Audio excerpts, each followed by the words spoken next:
Hello, everyone. Happy Friday. How we doing tonight, guys? Who we got in the house tonight? Let's see. We got Disco Chuck. Brother, good to see you, my man. Let's fucking go. Yeah, I like it. We got BTK. Brother, good to see you, my man. Says, how do you do? Yeah, how do you do, too? So, yeah, how's your guys' week been so far? We survived. Things are getting crazy. The market's running red with blood. It's absolutely insane. But then we find out they're eliminating BUSD. And everybody's like, oh my God, what are we going to do? The sky's falling. Yeah, craziness galore. I don't know what's wrong with all these people. I'm as sane as they get. So I don't know what the hell's wrong with all these crazy people out there. So let me know if you're in the audience. Who's here? Where are you from? How's it going? What'd you guys think about Alex's show? It's really interesting to watch Alex, and I love him to death. Alex Zubonks, of course, if you don't know. But I could tell at the very start of the show, he was tired. Poor guy was dragging. He's talking about how he has to get up every couple hours, take care of the baby squirrels they rescued from the hurricane that came through. And yeah, it's one of those, poor guy was just tired. But what's awesome about Alex is the longer he's on camera, the more amped up he gets. It's great. So by the end, he's just pinging off the walls, having a ball. So Alex, I love you, my man. Take care of the animals. And I'm so happy all you guys made it through safely because, to Alex, I've got kids. To him, his family is his animals. And so, yeah, I couldn't even imagine having to leave my children out in a storm, a tropical storm or hurricane that comes through, and knowing they're out there and just panicking. That's got to be rough, brother. So I am so glad that everybody came through okay. No major tragedy, a little bit of repair, but that's okay. And you know what? Your video for cutting down the tree, that's awesome, man. So yeah, it's going totally viral. And go figure, what is it that somebody cutting down a tree that fell over in a storm is a viral video? I don't get it. I don't understand the algorithm. So yeah, it's craziness. The whole world is crazy. Me, I am perfectly sane. There's nothing wrong with me at all, as you can tell. So it says, that the tinfoil hat actually amplifies the signal they were trying to hack your brain with. It was a myth started by them. Damn it! See, actually, I'm not a tinfoil hat. I'm a Hershey Kiss. Yeah, this is my Christmas outfit. And some of you might be wondering, why is he wearing a tinfoil hat? What the hell was he doing? He was saving the goats. Yes, he was saving goats again. No, this is because I was hoping for a surprise guest tonight. I know they have some weird science fiction things going on and high voltage and radio waves and shit. So I'm trying to not let him know my questions before I ask him. But apparently it's just the other way around. Now he can read my mind. Well, that's just going to suck. So thanks for ruining my day there, BTK. Thank you, buddy. Ags, how you doing, dear? Great. You like that? Yeah. Isn't it great? Favorite conspiracy theory? Back? See, yeah, because BTK just said that now this amplifies my brainwaves. So, maybe I'm talking to the AI overlords that are about to take over and they know that, hey, that guy's on our side. See? Flag of peace waving in the wind. There you go. See? That's how it works. Cole, welcome, bud. Good to have you, my man. The BTK's just laughing at me. He's like, oh my God, what is wrong with this person? So yeah, as you know, it's Friday. It's been a rough week. We made it through. We survived. And, we got a lot of exciting things happening. As we talked before, the streets are running with blood. We've got crypto changing. But we got some pretty amazing things like Crypto Link. They just did that experiment with the Swift system. Man, that's going to be huge. I know it's one thing that Robert Doyle from Crypto Sensei, you probably know him as, was talking about before, is whoever picks up the Swift system money transfer, that's like $quadrillion moving through that thing all the time. They moved that to the blockchain technology, and we are on the cutting edge of the future. And this is really exciting for me. And that's why I became a full-time content creator, because I want to tell people about this. I want these guys who are working check by check, living day by day, to break out of that mold, to stop watching the news, start learning how to build wealth. And right now, as we know, September is a bloody month. It really is. But to me, that's blue light special, baby. Everything is on sale. Because anything that survives is going to be just explosive in value. So it's going to be great. So Cal says, it's Zombie, by the way. Zombie! Hey, good to see you, buddy. I did not know that was you, my man. Okay. Glad to see you get your computer back. That is great. I know that's tragic when that thing died. It's like, oh, man, where's Zombie at? We missed you, brother. We really have. So we got to get some gaming in, my man. Chrome! Brother, love that. Thank you. It's my new style. So, yeah, it's all because of our special guest. I was really hoping to block the radio waves and, the telepathy thing he uses. And not going to tell you who it is yet, although he is horrible at keeping secrets, obviously. By the way, For anybody who might be that special guest in the audience right now, if you look at the title of the video, it says surprise guest right there on screen. So it's kind of hard to say it's a surprise if you're going around a Discord telling everybody, hey, I'm going to be on Friday night. God, this is why we can't have nice things. Giving you shit, my man. No worries. Ain't no big thing. Okay, so how's the background music, guys? Is it too loud, too quiet? Can you hear it? Or do I just talk too much and can't hear a damn thing? Let me know. Okay. So, now, a couple of updates real quick. First of all, I did talk to Greg today from Spartan Bitcoin Mining, and we have set up the live AMA this Sunday night at 6 p.m. Eastern Time. So I know a lot of you have waited on that, and unfortunately we had it scheduled last week, and then he had a family emergency with his daughter, and I didn't even get to talk to him long enough to find out if everything is okay, but we did set that up. So make sure to tune in here Sunday night, 6 p.m. Eastern. That's in like 2 days, 3 days? Yeah, 2 days, depending on where you're at in the world. And we're going to dive in deep because I've got a lot of really in-depth questions being a crypto miner myself. I mean, I run ASICs, Heliums, GPUs, all those. And so his approach to Bitcoin mining farm and being a part of that project is really exciting to me, but it's something I want to know more intricacies. I want to dive deep in this one. So it's going to be fun. Also, I haven't even announced this yet, but I will tell you guys right here, right now. Join me Wednesday at, I know I didn't pick the time, 9 p.m. Eastern Time, this coming Wednesday, 9 p.m., with ZZ from Bitfighters. We're going to have him in here, and we are going to be digging into the Bitfighters protocol. But also, as a 1K club card holder, you decide to get in and something you want to do, this weekend they are having a money game, and it just started. It's a 48-hour window. And what they do is, with your 1K club card holder, you can mint your Bitfighter NFTs on this special test chain, go in and fight, and they give you Bitcoin to play with. So you get 1,000 bits, is what we call them, to buy your fighters, to buy your drinks, to bet on the fights, all that kind of stuff. And at the end of 48 hours, the one who comes out with the most bits left, they win the cash prize. And this one, if I remember right, is a $100 cash prize for this weekend's competition. So if Bitfighters is something you're interested in, I would definitely say, hey, jump over, grab a 1K club card. And I think they're running about $203 right now for that card.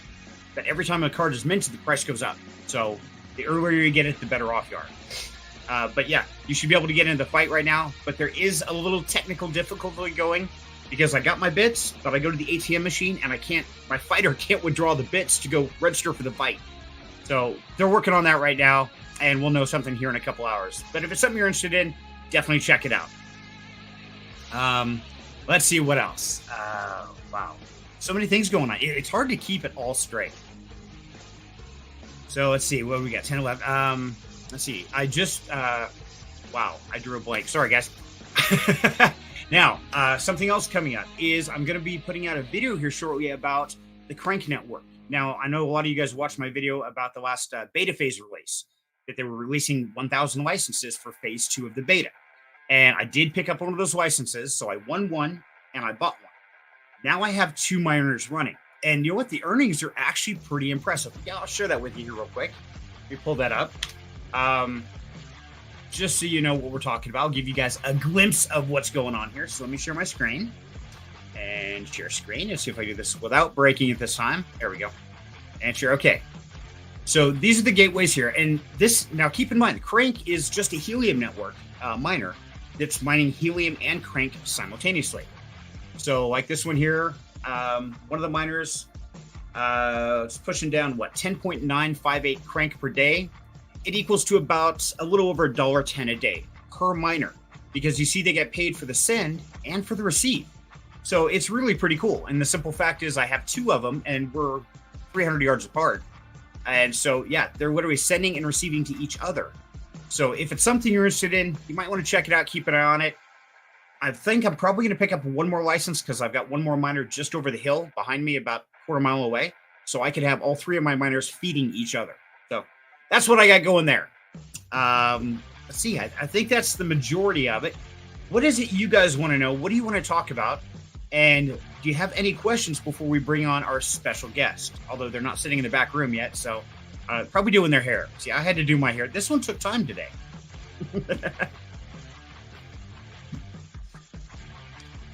Okay, and nobody is talking. Everybody is quiet. I think I scared them all off. They're like, dude, what's with the tinfoil hat? By the way, I want to give a huge shout out to Ags. Ags, my dear, or you know her as Zagata. She is always in Alex's stream on Yabong Show, and she's always adding to the giveaways. She's just always giving, not only to the community, but also to the animals themselves. So Ags, thank you, my dear. Love you, and I think that's absolutely amazing. The fact that you are able to do that and willing to do that, not just because it's for the animals, but for the people themselves. Because believe it or not, some of us here in America or over the pond, we live pretty well. But you get some people that are watching these in a third world country, and they win $10 in USDC or any coin. That's a big payday for them. We don't realize just how much $10 can change some people's lives out there. Somebody says, I look like a Hershey Kiss. That was my goal. At first, it was the tinfoil hat. And then it's like, I need to be a Hershey's Kiss. And the wife's like, oh, you look like a Kiss. Like, yeah, perfect. And see, Alex, 100%. Absolutely, Yabonks. I feel you, brother. And that's what makes this community amazing. Is not just content creators like Alex there, Yabonks, but it's the members like you, like Ags, like Wild India, like BTK, all you guys that are out here. You all put forth so much energy, so much love and positivity. You make this space great. And you know what? I'm really honored to be a proud of it. And the fact that you guys show up to listen to me babble in a really dumb looking hat, I think that's pretty amazing. So thank you guys, because you truly are the stars. Alex says, love the tinfoil hat. He's laughing his ass off right now. He's like, oh my God, look at this guy. Yeah. He's probably showing his phone to Godric right now. He's like, would you look at what Sergey did? This dude has lost his freaking mind. Yes, I have. All I need is a couple cheeks full of the caffeine mints. Man, we are twin brothers. We're set. Yep, he needed a flag. I did need a flag. I was going to go find a blue marker and write Hershey on it, but I ran out of time. Okay, so I think my Discord's going off. So I think, let's see. Where are you going to? Oh. Yo, special guest. Scroll up on your screen, bozo. It's right there. Okay, so apparently our special guest has technical difficulties. I will send him another link. This is great. I love it. Let's see if that works. Yeah, I tried to send it early. That way they would have plenty of time to get set up, get rocking and rolling. And so either I jumped in the wrong stream and totally broke something. That was from the 18th. Okay, now he's yelling at me. Okay, we're arguing across Discord right now. This is great. I know I sound like I'm no, it's the exact same one, brother. Oh, that's great. Okay, so is there anything else you guys want to know before we bring on our special guests? Because once we bring him on, I can take this hat off because I am sweating my ass off. Actually, there is one more thing, and you guys are going to find this funny. So, Alex, you were talking about getting healthy and bringing your body back, because being a content creator, you spend a lot of time sitting in a chair talking to a camera, and people don't realize this, but literally for every 60 seconds of video, that can take anywhere from 1 to 5 hours for 1 minute video. I mean, it gets absolutely stupid from the recording time, the editing. Then once you get all that done, you push it out there, and then you go through all the social media channels. So, you guys are going to love this. I decided I was going to try something new. So I got the X-Abs. Yeah. I don't know if you guys have seen this or not. It's a TENS unit for muscle building. And so we're going to see how this works. Because if I'm just sitting here, and I can put this like on my chest, and man, when I put this thing on, I can feel myself go pop, pop, pop, pop, pop, pop. And it came with 2 arm grooves. So, yeah, they actually strap to the arm. And I want to show you guys this because you'll get a kick out of this one. This is just absolutely stupid. And you'd be like, oh my God, he geeked out. You know what? It's one of those things I remember from a Bruce Lee movie. God, what was that? Bruce Lee, The Dragon Story, where the producer walks in. He's Bruce Lee sitting there in front of a typewriter. His character is typing a story, and he's wearing this TENS unit, and you see his muscles pumping, and he's like, "Yeah, 20 minutes, like 200 push-ups. You want to give it a try?" He's like, "No, you might up the voltage and kill me." And so, yeah, Alex is awesome. Always want to try it. So, because it's Friday night, because I'm wearing a tinfoil hat, and I'm going to play with electricity, we're going to do this. I'm going to show you exactly how this works. So, we're going to put this on the arm. And for the record, yeah, see, I've got some meat. I'm not cut. I've definitely got some solid meat here from pulling spools of wires. So what you do is you stick it on. It's got these little gel pads on the back, okay? And it's the gooey ones. not really gooey. That it's like those monkeys you throw against the wall and they just kind of roll. It feels like that stuff. So it doesn't leave any sticky residue. Then what we're gonna do is we're gonna turn it on. I can't really see this. Okay, turn it on. There we go. I'm gonna turn this camera off, or this light off for a second, guys, so you can see the lettering. Okay, so you turn on. It's got like 6 modes, and then from there, dial it up. And I like mode 2. So, yeah, I'm gonna stand up here. Let me close that real quick. Okay, now turn the light back on. So if you just watch, yeah. You guys see that? It's literally pumping the bicep here. Yeah, that motion, that is totally it. My arm is totally relaxed. Now, here's what's really funny. Is if I dial it up a little bit, I'm taking it to a 2. And let my arm hang. Yeah, see that contraction? My arm is totally relaxed and hanging right now. But you can see that my arm is actually... It flexes that muscle and the whole arm jerks. This is pretty trip. Yeah, I can tell you after running this, and it's got a timer, like after 10 minutes, it automatically shuts off. Yeah, when I get done, I feel like I just got done working out. Yeah, it just keeps doing that. And it's like, yeah, even if you flex it, it doesn't do anything. So the best is to let your arm hang, and you can feel that muscle go up. Now, this is setting number 2. This thing goes to 19. I kid you not, 19. This is nuts. Absolutely nuts. But yeah, I'm going to give it a shot, and I'll let you know how it goes. And so I need to start taking pictures of myself like every single day, because I want to do these twice a day, the abs and the arms. And I want to run those for the 20 minutes in the morning and then one in the evening to see how this plays out. So keep an eye on it, guys, and we'll see how it goes. And I'm not doing any major changes to my diet. The wife has got pretty much most of the junk food, things like that, out of there. Gel pads. Okay, they're gel pads. I don't know what they're called. Silly man. Of course I'm a silly man. I got a metal hat on my head. What the hell? I got a metal hat and I'm playing with electricity. Does that tell you anything? But that's where the shirt comes into play, because, simple fact, if I wasn't a good electrician, I would be dead by now. And that is a fact by now. And anybody who is an electrician like BTK, you know. After so many years, if you're not a good electrician, you either quit or you're dead. Because, yeah, electricity is nothing to mess around with. Okay, this is just fun. Oh, don't go to 3. Let's turn that off. I hit the wrong button, went up. So on the arms, I keep it about 2. On the abs, because I do have a little extra padding, a little thick, I do dial that up to 19 just so I can really feel the crunch, work it extra hard. And so yeah, it's one thing. If you want to try it, I felt really dumb because I paid $80, and I got this the app pad, and then the 3 arms, and it came with a charger with all 3 of the little power packs, so I can charge all 3 at a time, and an extra set of gel pads. This was the X abs. So so you should set up a way for us to send you crypto, and based on the USD value, it hits the relative amount of shot. Absolutely, Disco Check. That'd be awesome. Quick, send him more. I want up the voltage, baby. We can do that. Yeah, I'll get together with BTK. We'll set up like the chair. Put some electrodes, like, okay, ready, go. Yeah. I think it'd be a blast. I would totally love to do it.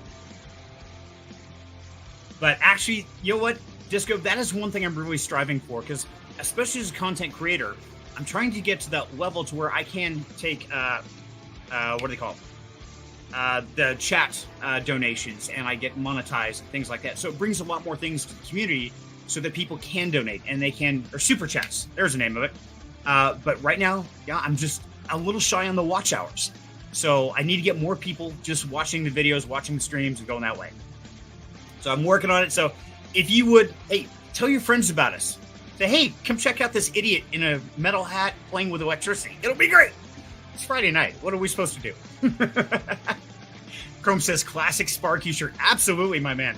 It is classic, but at the same time, if you're a Sparky, it's real life. Because, yeah, as I've talked before, as an electrician, it's not like a firefighter. You can see smoke. You can feel heat. You know that there's danger. No, electricity, there's nothing. You just literally walk up, hit the wrong thing, and you either fall back dead, or it blows you like 50 feet backwards if you're dealing with like high voltage stuff. So yeah, you're just crispy critter. Game over. So it's classic, but it's also very fitting at the same time. So Chrome says, I bought him the first Sparky shirt when he passed the journeyman test. Yes, she did. And yes, I am truly an official journeyman. Gonna be going for my master. I think I want to do that, even though I'm not doing the job full time anymore. I think getting that master license would be a great feather in the cap because the toilet paper is not the only feather. I want to get some more feathers. Electricians have to stay grounded. Well, I'm in trouble. Now, interesting fact on that, Disco, is that I had a buddy of mine that was working at National Builders there, and he came out of the Navy, and he was an electrician on battleships. And since, of course, they're in the water, they have nowhere to ground to, right? So literally the entire chassis of the boat is always live because there's no earth ground per se. Really kind of a trip concept. He was telling me about it. I'm like, wait, what? I couldn't even get my head wrapped around the way they built their electrical systems on these ships and stuff.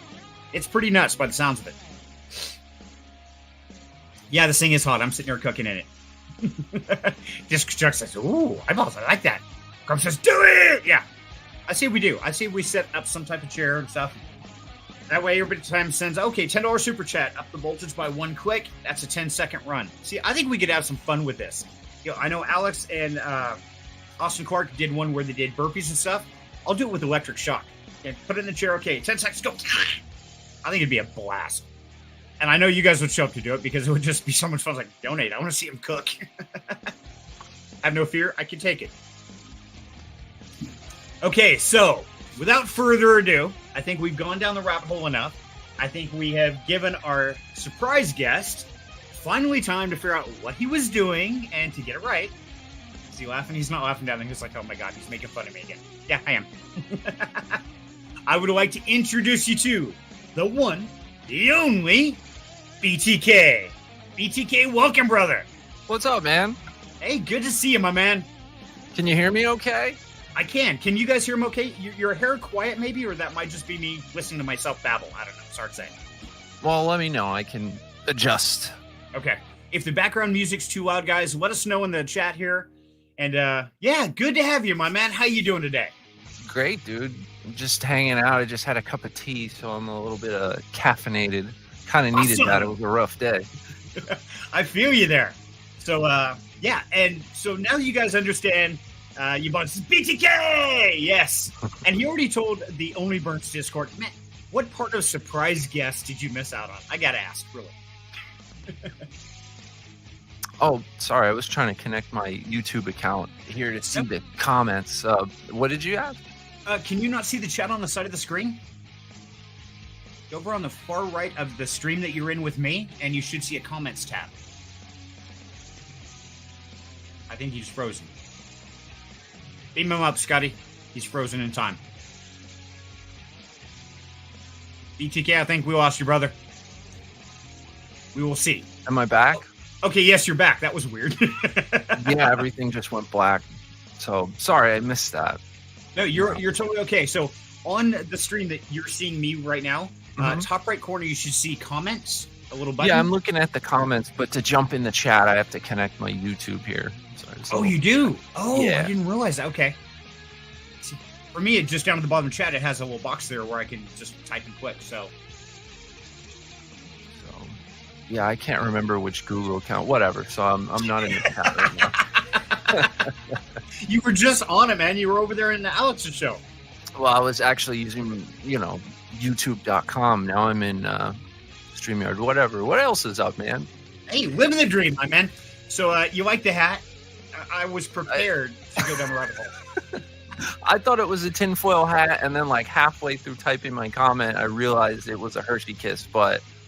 It's both, actually. It is aluminum foil, and yes. Wow, I am just sweating. No, that actually amplifies, the mind rays. Really? The myth started by them. So, see, and I thought it was supposed to block it, or we scrambled the signal. Really, no, that's what they want you to think, man. Okay, see, I didn't know that. Now I know, and of course you would know because you talk to them all the time on that big radio tower.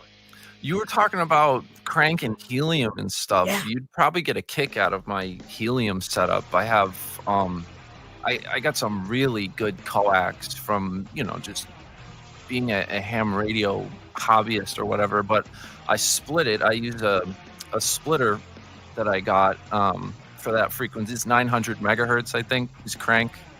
Same thing as like the IoT helium stuff. Yes, 915 megahertz here in the US. So I got a splitter for that frequency band, and I'm actually running 3 directional antennas that I used a topographical map. Like, you can go online and use a line of sight calculator, Right. and I would go and look at where there was big clusters of, people running helium stuff, and I have 3 different antennas aimed in 3 directions where I would look. I'm kind of up on some elevation, so I have a couple of really good lines of sight that go, and I was hitting stuff in like a couple states away, just set up like that. So that thing was ripping for a long time, and then the token price fell off, but Right. it still rips. Like the setup makes so many contacts. I was looking into the crank, but I didn't want to buy a license and do all that, So Right. I'm just mining helium. Yeah. And I don't blame you. It's one of those where I gave it a go. I won the first license off a Twitter contest. So, the Twitter contest, things like that, they're great, guys. If you can jump out there and sign up for one, whether it's a Gleam or any of those, man, do it. Free stuff is free stuff. And I'm definitely a promoter of that, especially for small investor. But, I was running that for about a week, and I was only earning about 60 cents a day because I was only sending. I wasn't receiving anything. I thought, you know what? I saw some of the other scales, some of the other graphs. I thought, hey, if I get one license, it's a $150 investment. Then I have to stake $100 worth of crank on top of that. But I get that back. So, okay. And I remember back when helium first came out, and I started getting into it after it was at its peak. I'm not going to tell you what I paid for my first helium miner because, yeah, you would just vomit. It was ridiculous. Yeah, it was stupid. But so could this go up? Yes. Could it go down? Absolutely. How's the longevity? I don't know. Why ROI? Hell, I don't know. But you know what? I would hate to not try. And that's what crypto's about. We got to give it a try. Why not? I got into all that stuff just because I thought that like IoT was kind of a cool concept, and I knew a lot about propagation antennas, stuff like that. So I was like, oh, like I get to make tokens based on how well I can receive and send signals. Cool. Like I got fully involved, but like you said, it was so hard to get a miner. I waited like months to get one of those Bobcat miners. And then I got some other helium miner as well that was a little more expensive. I got that, and I was running both for a while. And then the one crapped out, and I got a full refund on it, and I got to keep the helium that I mined. So that ROI'd itself. I love it. So, but yeah, I still fiddle with it for a while and then break it and say, hey, it's screwed up. Give me my money back. There you go. The data port died. It wouldn't send or receive any. It just I guess is it electronics circuit board kind of level stuff went wrong with the thing, so they took it back. But hey, I was gonna say your receive problem that could be because you have a bunch of noisy crap in your house, like giving off RFI electronic stuff. I had to go through all this because I play ham radio, and to hear signals, distant stuff, other countries, weak signals. You don't have a bat's chance in hell if you have a bunch of noisy electronics around you. It's also why I moved out into cornfields. But yeah, that could be an issue if you can transmit but you can't hear anything. You got a bunch of like Chinese cell phone chargers and things like that, notorious for just it's like if you had electronic ears, it'd be like those things coming up and just shouting in them all day, and you can't hear anything. So you clean that up, and I bet you would be able to receive more. But a lot of and yes, I'm in Boise, Idaho here, so we're very mountainy. We're surrounded by mountains, but we're also in a valley. But we've got some big rolls and stuff here in the valley where we're at. And so, like, line of sight, it kind of goes off, and there's a ton of trees. They call it the city of trees. So now I'm trying to go through all these big-ass trees on top of it. Well, trees are non-conductive. Well, 900 megahertz isn't high enough that it's a gray area. The trees aren't as bad as conductive things and like just being close to the ground. So being high up in and of itself is an advantage, big advantage. So it wouldn't be bothered too much by the trees. Okay. But 900 megahertz is you'll be fine. It's working. I'm having fun.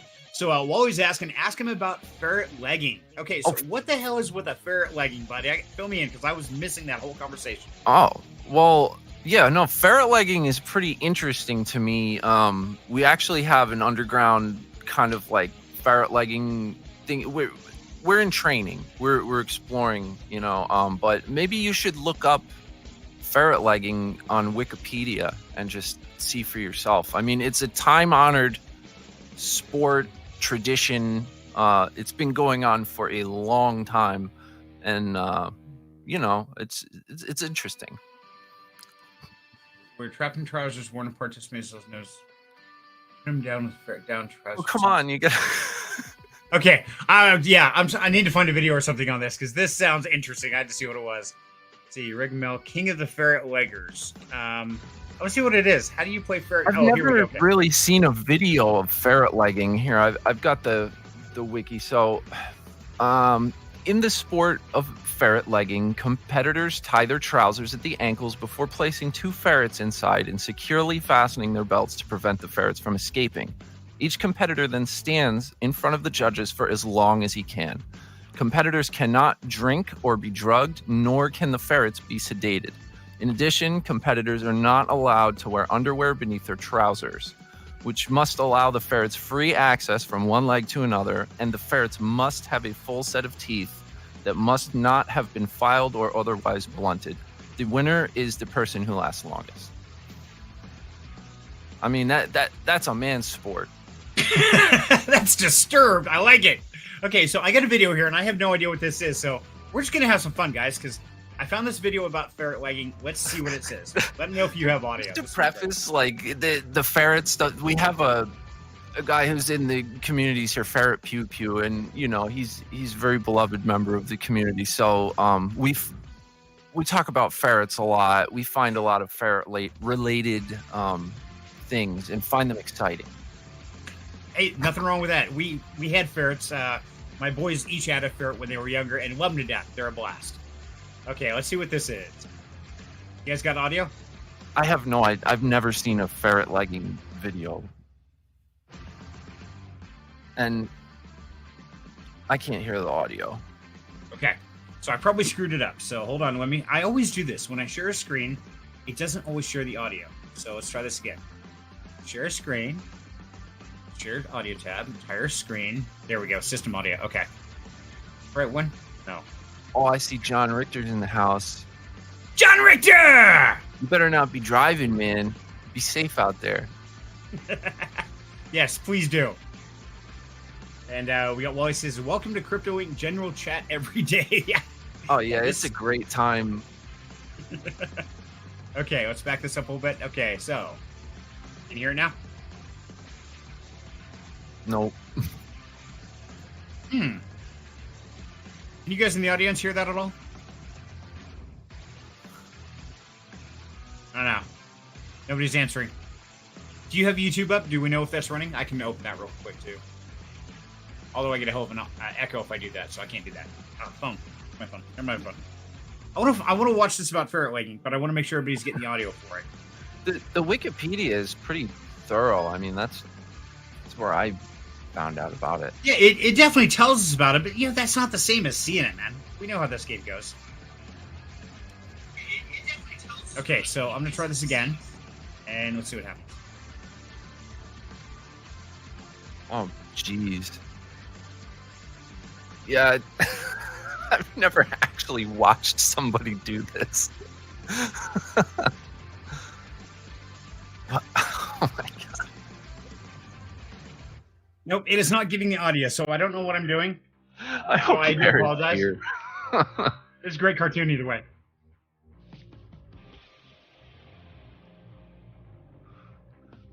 Okay, I will figure out my audio. That's really weird. I wonder why it's not giving audio. Yeah, this just gets weirder and weirder. Okay, so you have some interesting concept of sports, my man. Yeah, well, says I hear music. You know, we're exploring the concept.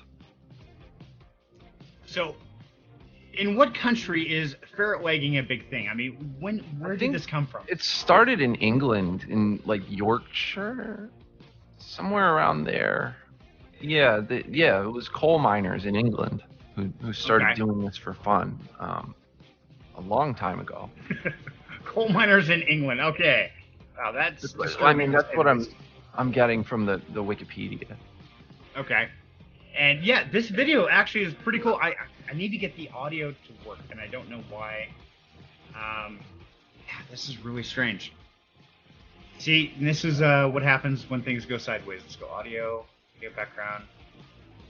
Let me check my settings here. Sorry, guys. Give me 1 second here. We'll default Yeti Classic. Okay. Go. Oh, yeah. I see you, John. Okay, so a song about Mississippi squirrel that went to church. I have no idea what that song is. So let's see. BTK looks similar to a competition we do. I don't even want to know what kind of competition you guys are doing on your free time. So it's a good anyway, is it a good? Okay. Anyway, BTK. So the biggest thing we always do on Freaky Friday is we want to make sure we reverse the roles, because you guys are always down there in the audience and you're having fun, making comments, thing. But I want to bring you up, and so let's find out about BTK. Now, I do know you're an electrician and you work on the line, and now that is a stupid, crazy job. Yeah. Well, I'm a union electrician, and we have a couple tiers of like electrician in the union, so I'm like topped out. So I'm technically an inside wireman, so mostly have been doing like commercial buildings and things. Right now, I'm not on the towers right now because there's just not a lot of work. So we're actually building a hospital right now in Pennsylvania there. Okay, hold on, BTK. 1 sec, but Disco Chuck saying no audio. Oh, I have no audio. I don't know if that's you, me, or the stream. Okay. Well, you hear me, right? Yeah, I hear you. Okay. Yeah, my YouTube is showing it's going okay. Oh. So, I don't know. BTK, that looks somewhere. Yeah, you hear both? Okay, thank you. Can you hear both? Okay, so yeah, sounds like Disco Chuck, buddy. I don't know what's going on, but sounds like you might have to redo your settings or just log back in. Everybody else saying they can hear us, and my phone is echoing the hell out. That's just obnoxious. Okay, so I do apologize. I want to make sure they can hear us. So you've capped out with the union. What does that mean? Are you like stuck forever? Or? So we work out of like a hiring hall. Basically, when there's jobs, you go to it, and when the job is done, you get laid off, and you go back and sign the book and wait for the next dispatch. So you get a number, and then as people get dispatched, you go higher on the list, and when you get to the top, you go out to whatever job. So I was on tower climbing crew for a while. Not a lot of guys want to do that, so I was down on the list, and this tower job came up, and I'm sure most people were like, screw that. I was like, yo, like that sounds cool. So I jumped the list, and I was climbing towers for like 3 or 4 months, and then that got slow. So I went back on the list, and then another job came up that was pretty far away and had some, things about it that weren't ideal. And I took that one. I jumped the list back to that one. So I'm on an inside job now. We're building a wing of a hospital, basically, and that's more along the lines of like what I do normally. Okay. But now that I'm certified in they call it comm trained, when you can go up the towers, usually they're 200 feet or less, communications equipment, but they want electricians because a lot of the towers that have lines on them, the minimum voltage is going to be like 230,000 volts or so. Okay. And we've got to rig stuff and pull it up past the lines. We got to climb right past the lines. So they tend to hire electricians for that. So when those specific type of towers aren't really like being worked on, yeah, we get laid off first, and they use the cheaper communications only guys. So, that's kind of how that works. But I mean, dude, that was so much fun. I have videos on my phone and stuff of me, hanging, and I did get a lot of training too. I'm trained in rappel rescue now. So if somebody was up there working on something, had a heart attack or something, like not even the fire department is going to be able to like really save, right. Like it would be me. So I'm trained in rappel rescue now, so I can rappel down with somebody safely, to rescue people from the tower, basically. So that's cool. You know, all the certifications come along with that. So the more that you have, the more likely you are to get a job. So Exactly. And also, it's just another feather in cap for life itself in general. I mean, oh that's yeah, pretty cool all the way around. And it's cool. so, It to be able to say, you know, you go up there and work on that stuff, and it's fun, man. absolutely. And Zombie, catch you later, brother. Good to have you here, my man. We will definitely game later on. Yeah. And now, like you're talking talking about 20,000 volts, and you're walking by these wires. Like, yeah, okay. 130,000 Sorry, 230. My bad. I thought it said minimum. 20,000 minimum. So just so you guys know, if you touch that, you're not injured. You're just cooked. So game over. the voltage is so high that when you're climbing the tower, if you have a loose grip, you'll get shocked. You'll feel, you know, through inductive, you know, whatever reactance, I guess you would say. Inductive reactance. Yep.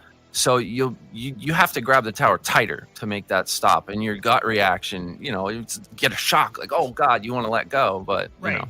But you have to grab on tighter, otherwise it's just going to get worse. It's just wild being around something that hot, you know. And when I say hot, I mean like with electricity. Mm-hmm.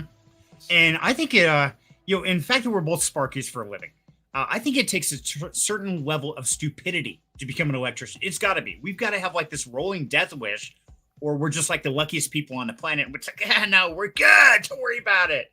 Because I've done some stupid things. It is. And then electricity is cool, but I mean, it's that there's DC, but we use mostly alternating current. And I think that's like the coolest AC theory. It's just a theory. We can't prove it, like how it works. It's like, once you start understanding more and more AC theory, it's like the smartest stupidity you could become involved with, because that's electricity, that's all radio waves and everything. And depending on what frequency the alternating current is at, it can behave in all kind of different ways, you know. Like your helium antenna, it's 900 megahertz AC. It's able to just rip through the air, right? Right. We use it at 60 hertz to transmit down copper wires, and it behaves a certain way. It's really interesting. It goes so far beyond electricity. It's AC theory. It's just wild stuff, man. Tesla was really, really into that. You know, I just find it fascinating. DC is just as cool. You know, like DC is kind of a bear too, you know. But it is. It's insane, and it's really interesting. I read a bunch of history on why are we utilizing AC current versus DC, and I forget what the whole article read, but it was there's like a big wanted battle. to wire up New York City DC and use the conductors that were like this big copper conductors for the losses, and then Tesla's like, just use AC. It's these little wires. It'll go back and forth, you know, however many 60 hertz, you know, just like it, positive and negative. How about that? Exactly. You know, and that's true. So let's give everybody a crash course. Really. Yeah. I guess there was a huge battle between Edison and Tesla, though. They were fighting, and I mean, it was pretty insane there. But I want to share a little information here. Just let's bring everybody down the rabbit hole in case they have no idea what we're talking about. Okay, so guys, when we're talking hertz, we're talking frequency. This is a sine wave, okay? So this is what your electricity does. It goes positive, so that's positive voltage. Then it goes negative voltage. That's alternating current. Now, when we're talking hertz, every one of these sine waves, okay, as it passes a single point on this line, pick a point. One alternation. Yes, one full alternation. Thank you. Good word. 60 of these waves have to go past a point in a 1 second time frame. That would give you 60 hertz, okay? It doesn't matter how tall the waves are. That's amplitude. It's how many move past a point in 1 second. Now, here in America, we operate at a 60 hertz frequency. You go over to Europe, places like that, they operate at a 50 hertz frequency. But they also operate at a 220 volts amplitude. We operate at 120 is your normal household outlets. So these are the technical terms. It's not really hard to comprehend unless you're not familiar with it. That's okay. We will try to keep it less technical for some of you and more for others if you want to know more. We are happy to teach because you got two of the smartest electricians around right here on screen with you. So, yeah, you want to know how to do something, we will absolutely show you. Oh, you got to be, buddy. You're part of the union. Well, That just makes you smarter, right? Because you move up the list. yeah. Or dumber. I'm not sure which. How does that work? No, it's a good gig though. It's the best part-time job you can get, man. Being a union tradesman, Mm-hmm. it's not bad. You get your benefits and things like that. As long as you're working, that it can go south when you're sitting for 7, 8, 9 months. It's not good. But like I was saying, I can do things like take the crappy jobs that people don't want and go right out to work. So. When I want to say, hey, welcome, J-Steen. Good to have you, buddy. And guys, if you missed it, J-Steen was my guest on last week's show. We had a blast. Glad to have you here with the brother. And we are going to have a music jam coming up. We're going to get a few people together. We're going to do some rocking on one of these Freaky Fridays. But yeah, when you're talking about that BTK, all I can think of is, do you remember the movie Pacific Rim? The boss comes out and says, "That's the bad news. 3 guys died yesterday at top of the wall. Good news. 3 job openings, top of the wall." I can see BTK like, pick me, I'll take it. Yeah. But music, huh? I don't know if you know, I have a degree from Berklee College of Music. I did audio, production for like 10 years before I got into, I did like live sound for a long time, man. Nice. Okay, so J-Steen, sounds like you and BTK need to get together, brother, and get your rig all set up right so you get the best audio going. So I know you were making fun of my audio before, and yeah, one of these days I need to like have you screenshots. Okay, what am I doing here? Because I played with my mic settings, I've done all these things, and half the things I don't even know what they do. I can wire the shit out of anything, but the fine tuning, yeah, I have problems with that. It takes a long time to get an ear for that kind of stuff. Working with gain reduction stuff, and compressors and limiters. You don't just turn them all on. It usually makes a like if you just took everything in your kitchen and made soup with it. I've done that. Very good. What do we got? I don't know, but it's in a can ported. Well, actually, no, suicide nachos. That's something my dad used to do when we were little kids. When he didn't have anything, you just take whatever the hell he had, make nachos. Right. Yeah. And I gotta admit, sometimes it's pretty good. It is, and we call it in our house. We call it nunya. That way, when they ask, "What's for dinner?" Nunya, which means none of your damn business. Don't ask, just eat it. So yeah, about once a week we have nunya, which is whatever the hell was left. It could be the cat, the dog. We don't know. We don't ask. Geez. We just eat, and we're thankful. No, we love our animals. We would never eat the animals. I got my cat sleeping right here, like right on top of my keyboard. Yeah, I feel there, and yeah, like Wild Angel says, I'm mostly deaf too. I mean, when I worked national, every year we had our hearing checked to see if it got worse. Well, my problem is when I was in my earliest 20s, I did hardwood floors, custom hardwood. So I was using the big sanders and the nail guns and all that. And of course, young, dumb, and stupid, and didn't wear earplugs. Didn't even think about, I'm fine. Every day after work, I'd come out and I feel like I just left a rock concert because my ears were just ringing. Well, now, unfortunately, that center audio channel where most of the vocals run, mine is way subterranean range. It's horrible. So unfortunately, guys, gals out there, if you're doing something, whether you're firing guns, using power tools, whatever, do your hearing protection because there is so much of the world I miss hearing. And it really sucks. And I'm going to be one of those guys. And it's like, what? Say that again? Huh? I still do that now. I mean, I turn our TV up to the point the windows are rattling so I can hear the voices. I can hear the bass. I can hear the highs just fine. But that mid-range, I can't hear shit. It's horrible. So be safe. Permanent scoop, like you're listening to death metal all day. Exactly, yeah. And I don't like death metal, man. I like good rock. I do have not any like tinnitus or any ringing? Oh, yeah, constantly. My left ear. Yes.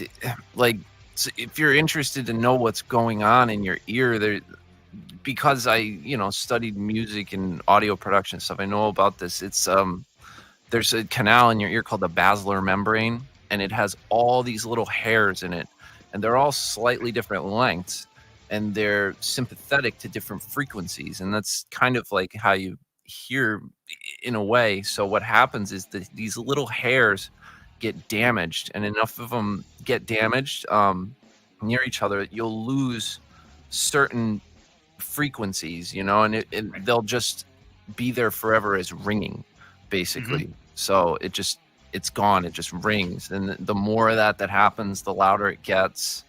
the more, the more frequencies you'll lose, everything will start sounding like this. And that's exactly what it sounds like to me when I'm watching TV. Yeah, the high end just goes. High end, the lows. That's what happens. Mid-range, dude, I got my ears cleaned one time. I went to a really good ENT, ear, nose, and throat doctor, and they cleaned my ears. They pulled. I don't even want to talk about it, right? So after that, I remember walking out into the parking lot, and I was kind of throwing my keys up and catching them, and I stopped and I just listened. Like, I just jiggled my keys in my ear, and like the frequency response changed so much. Like the highs and the little jingly noises that are very, very high in frequency. I was like, I just stood there and like jingled my key near my ear for a while. I was like fascinated. Like, I wasn't hearing any of this. Like, wow. Like, you don't realize, like, right. It's crazy. And I think back to my days, when I was younger and I went to, Def Leppard and Aerosmith and all the great rock concerts that came through and didn't wear earplugs. And I would come out and I had a full experience. Now I go and I see a concert and I miss a lot of that because a lot of the vocals, I can hear muffled something. It's like, I know I can hear the words kind of, but I can't clearly define them. And yeah, I'm missing out on a lot of life. And so guys, gals, please be safe out there. As dumb as you look, as horrible as it sounds and feels, wear earplugs because that's the worst. Yeah. Oh, sorry, something went down the wrong tube there. Okay, BTK is going to choke to death here. We can deal with high voltage, high altitudes, everything else. But dear God, don't give us liquids because we will absolutely choke to death. It's horrible. Nah, I'm harder to kill than that. You got to be, man. You're Sparky. So now, BTK, you're in a lot of different things. Of course, Freak Friday, we talk about everything.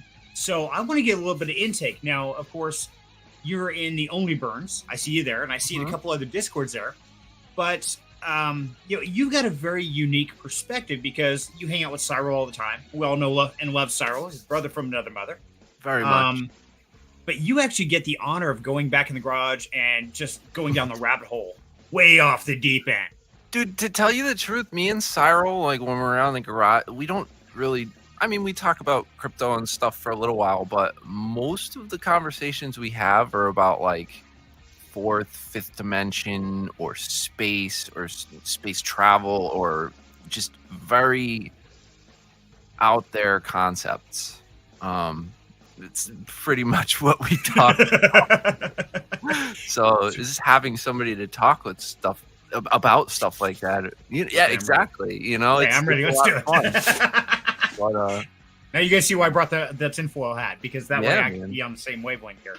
And, I don't think that's a bad thing. I think definitely looking past the day-to-day reality and always seeing just a little bit deep is a great thing. So I definitely urge everybody, pause every once in a while and just analyze the situation to the next level if you can. Analyze everything. Yeah. A little bit. I mean, if you become unhappy, maybe tone it down a little bit, but if you can do it, analyze everything. Right. But see, now that's one thing. I always analyze it with the possibility of looking for the silver lining, because I'm a firm believer, no matter how dark a situation is, there's always a light somewhere. And the real skill is to find that piece of light and be inspired by it. Even if the world's falling apart, whatever it is, there's always a silver lining somewhere. It's not always easy to see sometimes. Yeah, no, you got to have faith in something. Exactly. Besides yourself.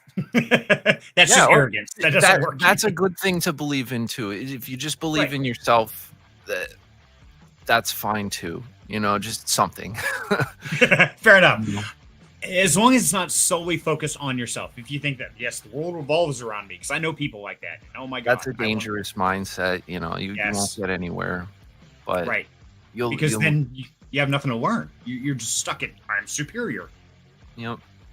No, you have to listen, analyze, use your brain, just think. That's most I can catch myself like not thinking all the time. Like I'll go ask somebody something and like I'll really just think about it later, be like, I didn't need to ask. Like if I just thought about it for a second, like I would have had the answer.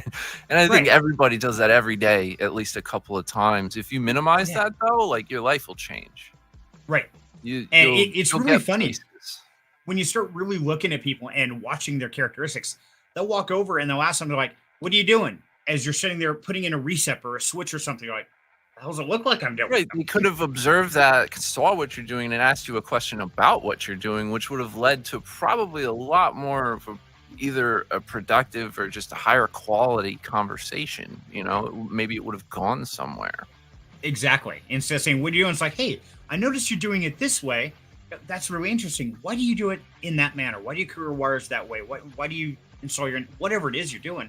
There you ask go. a relative question, not just, what are you doing? You know, it's all about how you spend your time, spend your words, spend your thoughts. Exactly. I agree. So on that note, let's jump back to that. So BTK, as far as the crypto world, now I see you, like I said, all over, and I'm really curious because aside from Only Burns, because we both love that and we're part of there for life, absolutely. Although we don't marry into the project, we're there because we see the long-term holdings, like we talk about in the Rags to Riches. You're not married to the crypto project. Take your profits, do your strategic investing, all of those. But Don't we're not going to invest talk about that. more than you should be, as Yes. well. Very important. Very wise. But I'm curious, aside from Only Burns, what are the next 3 projects you are the most excited or invested or believe in? Easy. Goss, CryptoLink, and I would say Only Burns. Just because I know basically that represents like 3 of the best teams, I guess you would say, or just groups of people trying to achieve something here in DeFi that I see personally. They get me excited about what they're doing, and I think that their ideas are in the right direction. You know, not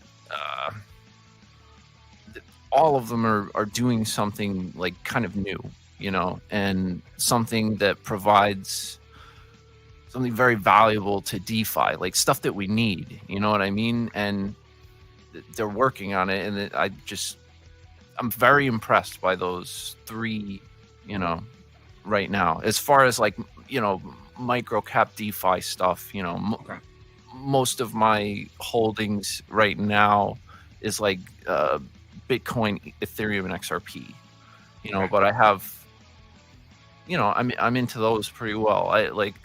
I've been following all of them for about a year now, maybe a little more. And you know, it just the builders market has been going great in my opinion. You know? Oh yeah, I'm serious. Like I'm thrilled. Mm-hmm. So. Me too. Well, just like I talked about at the very beginning of this is, you know, historically we know September's being the bloody month of crypto, but man, I look at this as like blue light special sale. Everything is on sale. My biggest problem is I don't have enough money to invest in the things I want to because, oh my God, it's great. Yeah. It's better than BOGO. This is like buy one, get 12 free. Literally, that's what it's like right now. It's insane. Basically, yeah, if you can invest right now, it's like Cyril always says, when the streets run red with blood, buy even if it's your own, is something like that. Yep, but, exactly.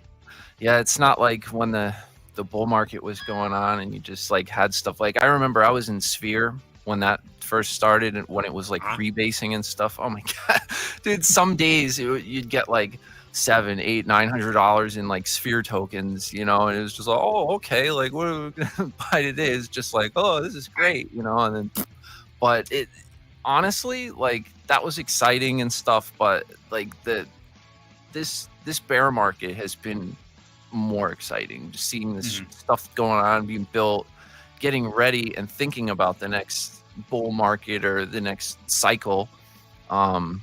It's just, I didn't know anything when I was messing with that stuff. I was just like, oh, green candle, woo!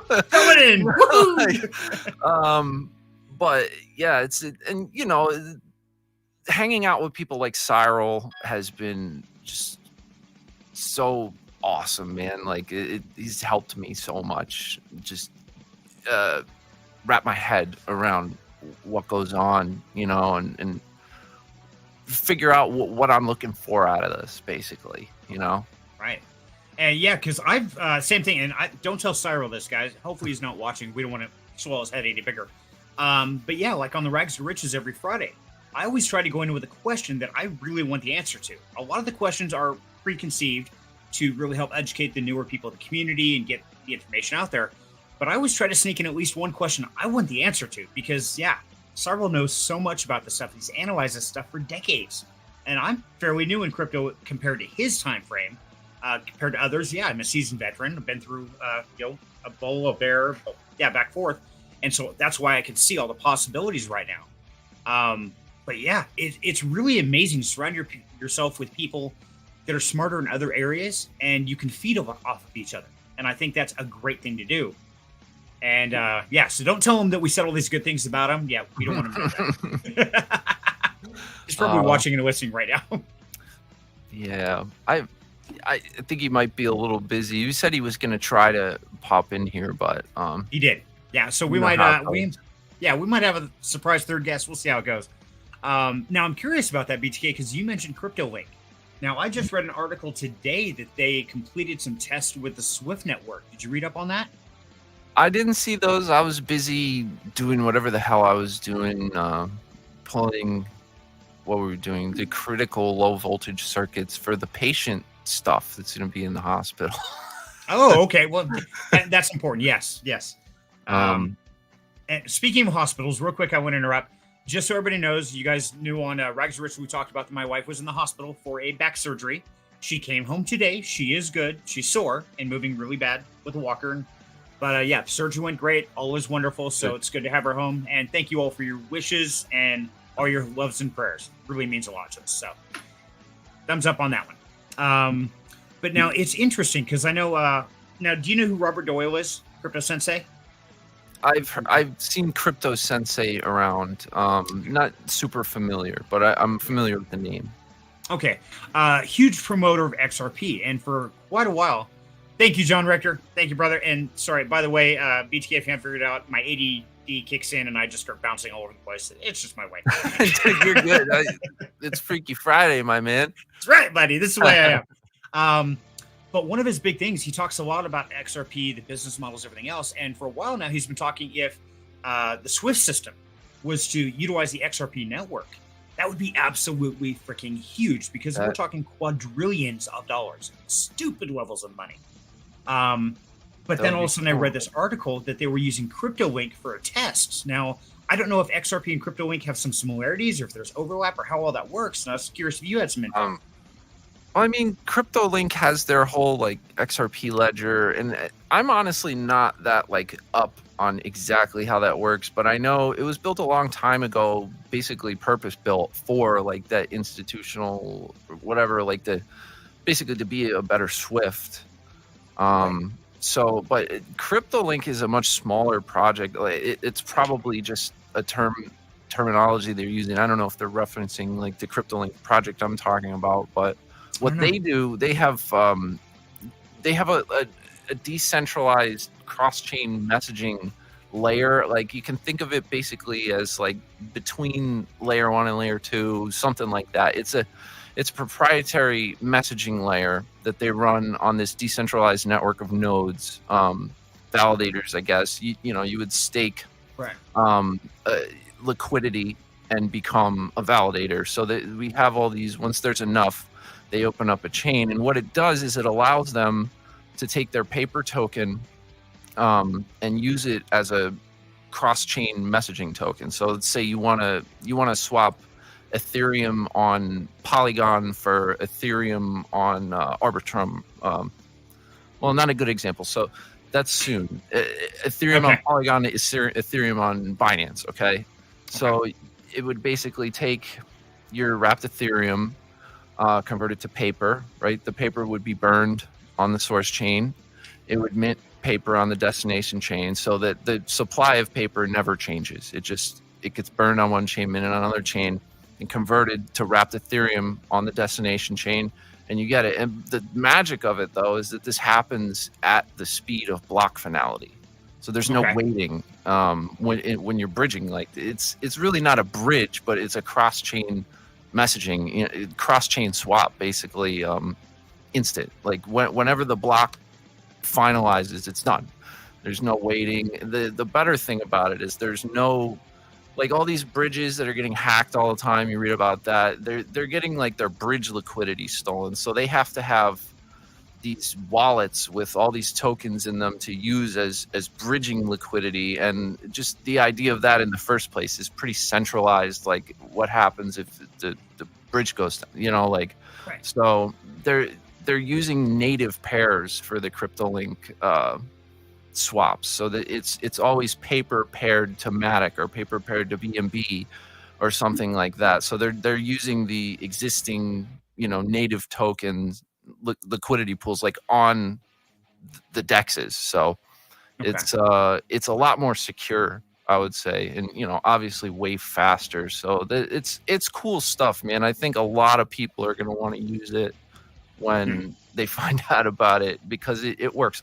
Like, it changed the way I swap.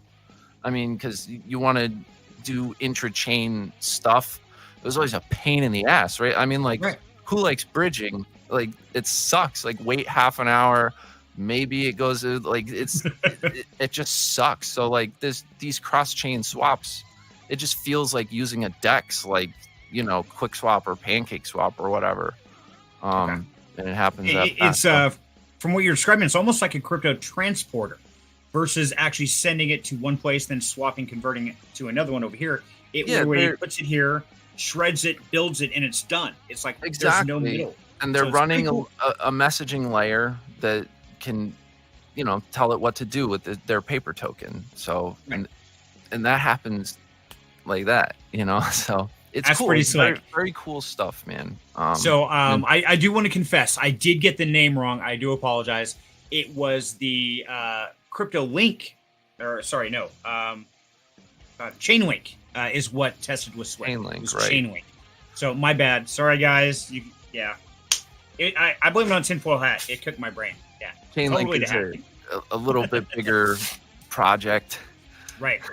But It is. who knows for how long? I mean, the stuff that CryptoLink's building is really cool, and it blows what's out there out of the water. So to me, Absolutely. that's kind of, I don't know.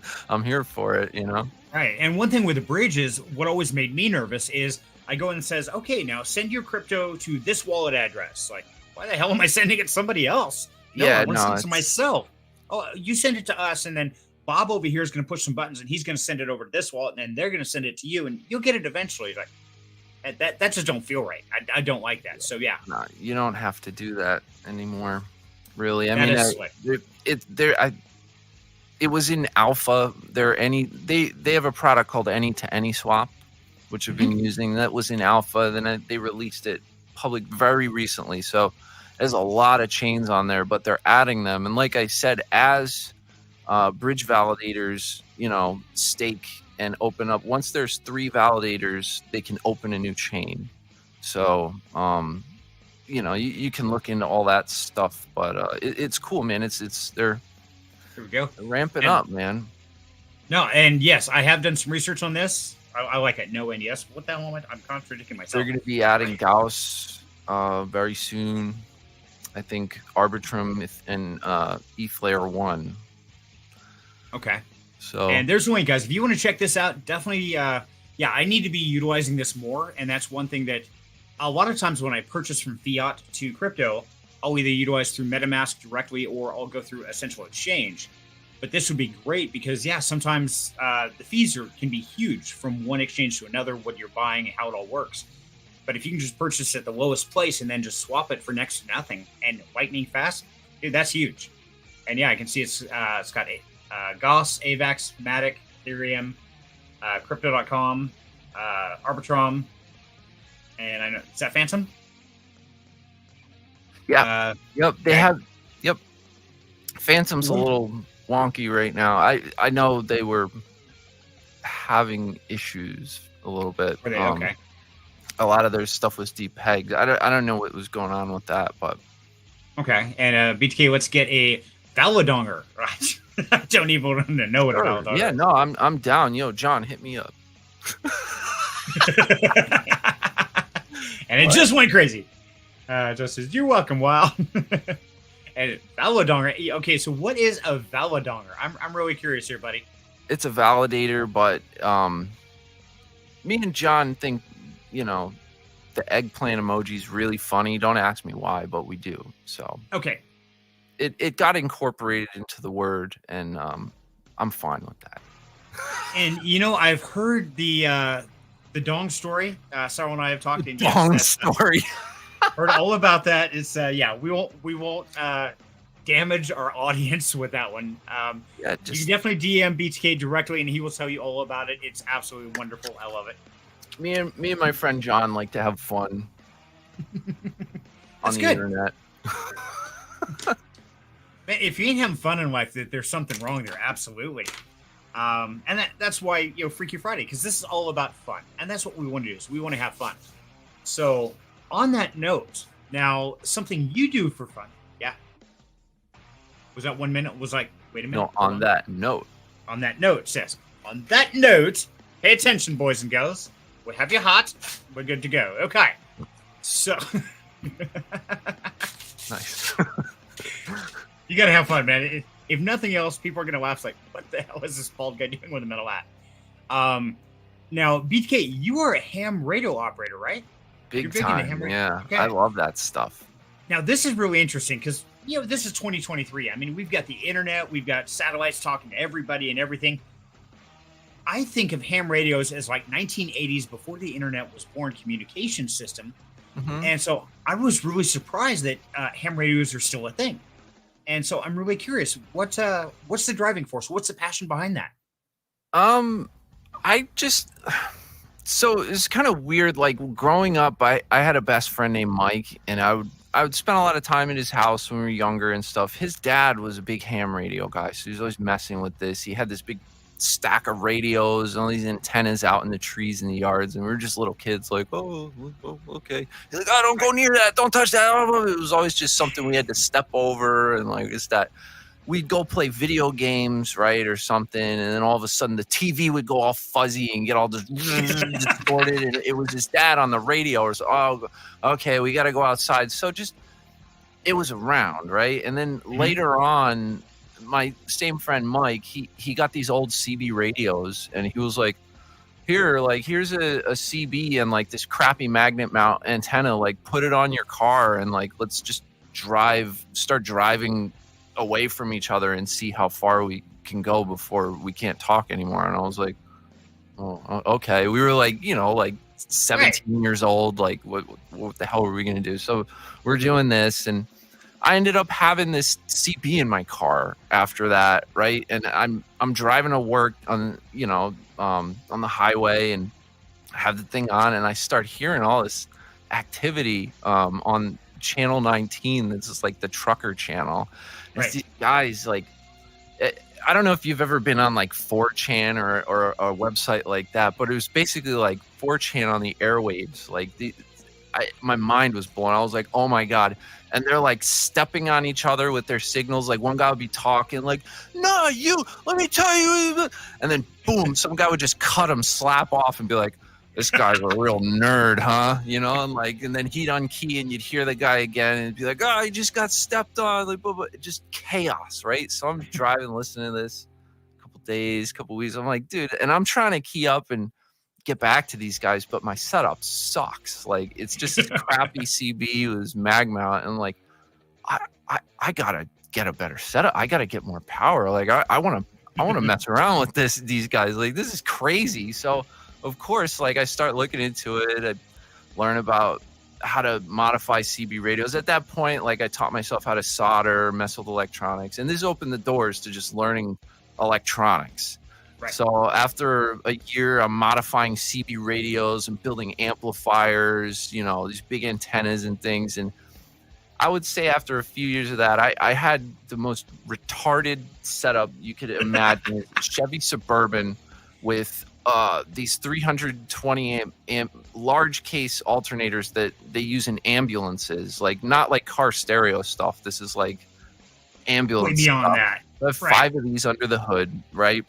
If I key this, I'm not going to say, on YouTube how much power I was running, but if I would key this thing up, I had to floor it on this V8 350 cubic inch Chevy V8.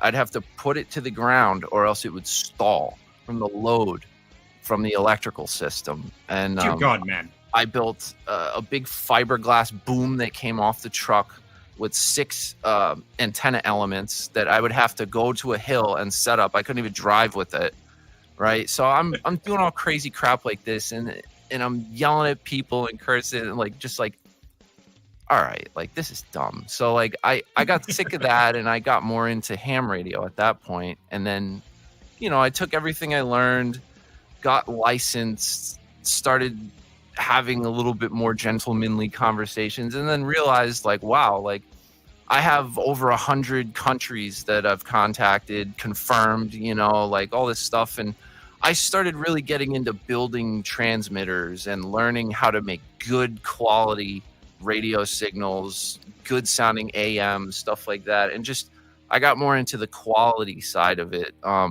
Like when I'm on the air, I sound just like this. You know, it's not like, like, no, it's like broadcast stuff. I actually just acquired an old decommissioned broadcast transmitter. It's a Gates BC1T. Brought that home, and the ham who owned it before me converted it to a ham frequency that's just above the broadcast band. So I'm gonna clean that thing up and get it on the air. But just stuff like that, like old transmitters, building things. Almost everything I run in my radio setup now is homemade. So, and I've seen some of the pictures. It's really clean, very nice looking. You do great electronics work. Yeah, thank you, man. Thanks. So Absolutely. you asked me the driving force. I would say that's definitely it. It's just tinkering, building, and, you know, getting on the air with stuff that I built that sounds really good, has good signal, and all that. You know, and then I found DeFi, and I haven't been messing with radio. And my life went away. Yeah, I think we all found that. I was like, oh, look. Yeah, I found DeFi, and look what I did. I quit my job as an electrician, became a content creator. It's like, right? Wow, it's life-changing stuff, but it's really fascinating. Vibes, though, I gotta say. Oh, yeah. So I really like ham radio side because, you know, I'm old enough. I remember when bulletin board systems were a thing. Now, for those younger guys or gals that are watching this, board, man. Yeah, before the internet came out. Yeah, I bought Discord or YouTube or any of that. It's no, it didn't exist. So a bulletin board system was before the internet, before any of that communication style were there, no cell phones or nothing. You would go through your modem, and yes, it did the old beep sound, the beep, and yeah, then you're connected. But literally, you would call this phone number from your computer, and you could have other people call, and you'd sit there and chat. It's like a text message live in a room with a bunch of people, and they would just chat back and forth. So it's like the very first generation of Discord is literally what it was like. And that was the coolest thing on the planet. And the only way you could do that is if you had a computer and you went through a whole rigmarole of shit. Then you had to have that special phone number to get that server that's over in some college somewhere. And you never know who you were going to talk to, what you were going to do. But that's what really got me hooked into computers. And so ever since then, my first computer I bought was a 386 computer, and that's the first and last tower I ever bought new. I built everything since then and still do. I love it. But it's really interesting how those experiences of our younger world really inspire us through life. Mm-hmm. Yeah, but man. I'm curious, BTK, on your side now, what do you find that continues to drive that passion? Because after a while, it's like, yeah, that's old school. I'm new generation with satellites, things like that. But yet you're still doing it. So what are those conversations like? I mean, with other countries, things like that. Is that this special, or what really inspires? Making a bunch of contacts with other countries is exciting, but like I went the opposite way. Like I know a lot about I found out a lot about how cell phones work recently. And Right. you know, that's cool, but I went the opposite way, man. Most of the stuff that I play with and that I build is tube stuff, like old school, like, you know, 40s, 50s schematics and stuff. That's most of what I run. The main transmitter I have right now is a 1950s commercially produced transmitter called it's an E.F. Johnson Viking 2, but it's heavily modified. I did a lot of crazy stuff on that. I actually have YouTube videos explaining, you know, even doing math and drawing a schematic and everything, all the mods that I did to that thing. You know, total nerddom. I doubt anybody would like really get that much out of it, but somebody who's playing with this stuff, who wants to, you know, modify. They would get a lot out of it. Right. So I try to have And that content up there just for that niche of people. and I who think like that's it. great. And we always worry about if the aliens land or zombie apocalypse or EMP or whatever, solar flare is going to wipe out all the electronics, and it will. So I have a 74 K5 Blazer because you can hit me with an EMP and I could care less. I'm starting up and driving away. Same thing with you. Is an EMP is not going to fry any of that because it has no semiconductors in it. It's all glass tubes. Yeah, it's all tubes and big iron cores with kitty. windings on them. Oh, there's the kitty. Yeah, Yeah, I saw the tail. Yeah, she got up. I think she's hungry. Okay. But yeah, no, I like messing with the old stuff much better. High voltage power supplies, tubes, all that, the whole nine. But then that being said, I have one of the most like cutting edge setups. Also, I'm playing with. It's completely digital exciter.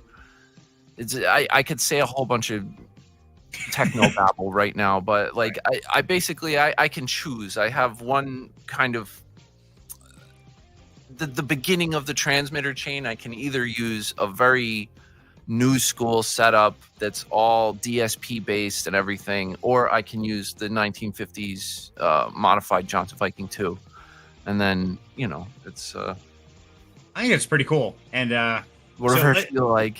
Yeah, and I think it's great that you can do both ends of the spectrum. And so Wild Angel says, I remember talking on the CB radio. Yeah, when I was growing up, I know I had a CB handle. I was Cookie Monster. My mom was part of the CB I was club and all that. BTK, man. That was my CB handle. Really? So what does BTK stand for? Billy the Kid. Okay, see, I always wondered that. Okay, Billy the Kid. See, now we know. We found out a riddle that I always wanted to know. Some people think it's the Dennis Radner bind, torture, kill guy, but I mean, dude, that was before my time. I'm Billy the Kid. Perfect. I love it. Got into you got into trouble with the CB radio. I haven't heard that story. Okay, I got to go talk to wife here in a minute and find out what's going on there. Jason says, super cool. Most electrical have done is build some guitar pedals, fix electrical socket switch. You know what, Jason? That's impressive. Most people have no idea how electricity works, how a semiconductor, resistors, transformers, none of that. They don't understand any of it. And make no mistake, even though right now electronics are disposable, this knowledge is critical because it answers so many different things when you're doing something. If you go try and set up an ASIC miner, you need to be able to calculate your loads on that, figure out your gauge of wire you're running, your breakers, all that. Is your feed big enough? So information like that is critical, even if you don't use it very often, but you have it. I think it's great. It's also nice to be able to, I guess another thing, I'm thinking about this now, another thing that drives me to do this is I have a parts box, and I live by myself, a 3-bedroom house, so I have a parts box, which happens to be an entire room. So Yeah, I got one of them. I open my parts box, and it's piles of I mean, most people look at like, what is all this junk, but it's like good stuff, like Right. big heat sinks, like anything you need. All you got to do is take some stuff apart. You can find it in there. And I really like being able to transform a pile of cast off junk, surplus crap, and put it on the air and use it and make it work really well. And that's a skill that I don't know, I want. Right. I really, really do. I think there's definitely a driving force for all of us to have a skill set that's unique. And it doesn't matter if it's new or old or both. But, you've got people that build classic cars or classic planes, or they build models or computer, whatever it is. Having that skill, I think, is definitely a feeding of our soul and our mind. And it brings peace and purpose to us. And so I think it's good. I really do. And the fact that you can utilize things from 70, 80 years ago, and that's impressive. That's the cool part too. I mean, it's like semiconductors are cool, like transistors. I call them 3-legged cockroaches, but like, dude, when you are working on a circuit for like months and then you finally light it up and it gets working, the tubes start glowing, and it's like the tubes have a soul or something, like it's beautiful, it's just, I don't know. You don't get that feeling from little semiconductors and stuff. Right. But, I mean, they're cool. You get those working too, and they do what you want. But it's just, it's not beautiful. I feel you there. And, that's the thing is, I've talked about this before, is I've gone through multiple careers. And so I can completely relate in many different aspects. So right out of high school, I went to ITT Tech as electronics tech, did that for 2 years. My brother was in the electronics in the Air Force. And then after he retired, he went to a place that actually fixed TVs and stereo systems, all that to the component level, which they don't do anymore. Now we just throw shit away. Swaptronics, man. Yeah, I always found it fascinating. He could pull out this big PCB out of an amp, and there's all these resistors and transformers, and it's like, okay, okay, that, and solder, go to the boneyard like you're talking, your parts room, and he would find an old board. So, yep, that one matches. He'd unsolder, bring it over, solder it in, power it up. It's like, dude, that's freaking amazing. That is an amazing skill, and I think electronics, they have a life to them, just like cars do. I turned wrenches for 12 years. And I think everything you do that you put your heart and soul to, it breathes life into that entity. So, yeah, I totally agree with you, my man. It's cool. And then, dude, like all that building with that, I get the same vibes from DeFi, man. That's why I'm hanging out here. Like I agree totally. And that too. It's cool shit. It is. I mean, like, go to the moon, make $1 million. Like, yeah, like maybe that's like what got me here, but like that's not why I'm here now, dude. No, it's fascinating what's being built. And I want to say good evening, Ratty. Ratty, good to have you, brother. Welcome to the party. And no, you're right, because I got drug in, but like, oh my God, I can buy this miner for $500 and make $1 million. That's amazing. Well, it never happened, of course. But then I got hooked because I started to see the technology, the growth, and I see the future in what we're doing today. And I've always said that entertainment and retail are absolutely going to change the crypto world and put it in the mainstream. And in fact, me and the wife today we're talking is looking back at finances. You go back in time, you started with like the gold standard. People were paying with gold dust. Then they created the dollar. Okay, now they're carrying paper instead of bags of gold dust. Okay, and then they created paper checks. Well, then people stopped carrying gold and they had cash and paper checks. Then they had credit cards. Okay, so then you had checks and credit cards, and kind of money kind of went away a little bit. Now we've got checks, credit cards, and then we got crypto. So that's going to kind of wipe out the check writers. And so then you're going to have cash and crypto. And eventually, I want to know what's coming next, because it's leapfrog of evolution that keeps going on. I think crypto is absolutely going to change life as we know it, and it's going to bridge the gap. Because before we had to, if you wanted to give money to somebody in another country, or you're going to visit up in Canada or over to the UK or something, you had to go to a bank, exchange your money, huge ordeal. Now it's going to be like, oh, whip a phone out, oh, pay crypto. Eventually, do a retinal scan or something. It's like, okay, there you go, pay my bill, done. Watch out for that.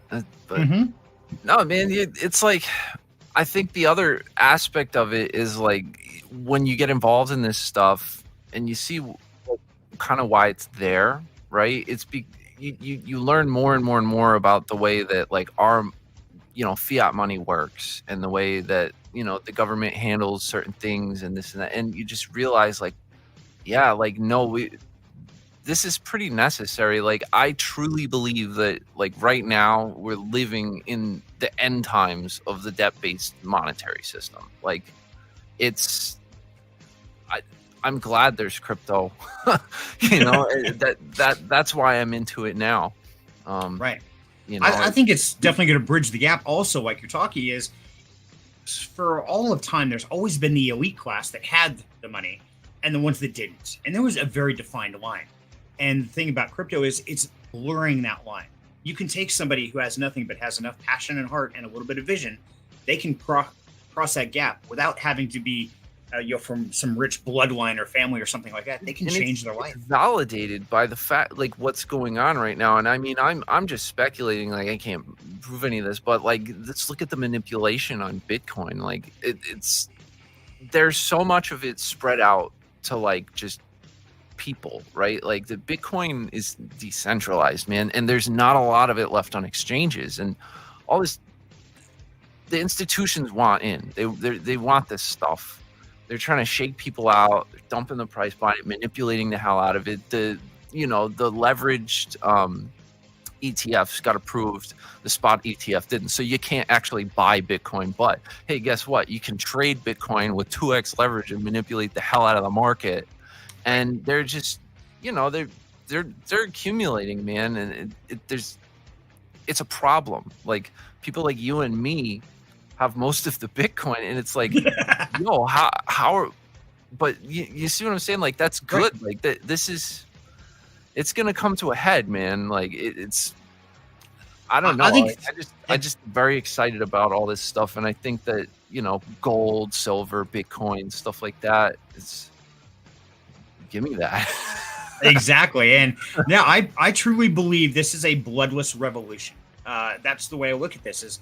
This is the people rising up and taking control of their finances, and they're tired of the people on top with the silver spoons in their mouth controlling the world. They're like, no, we're not going to deal with it. So you know what? If you won't allow us to play fairly, we're going to change the game, and we're going to change the rules, and we're going to use technology, and we're going to use something that makes logical sense to utilize, and that's the crypto world. And I think that's where this is going to get it, because you've got 10 people in power, but you've got 100,000 people growing technology, building together. Man, those 10 people can't stand up. And so now what they're trying to do is anything they can do to manipulate and try to knock those people down and try to stop the coup or the revolution going on, but they can't do it. You can't silence the technology. We're going to grow. We're going to continue to build.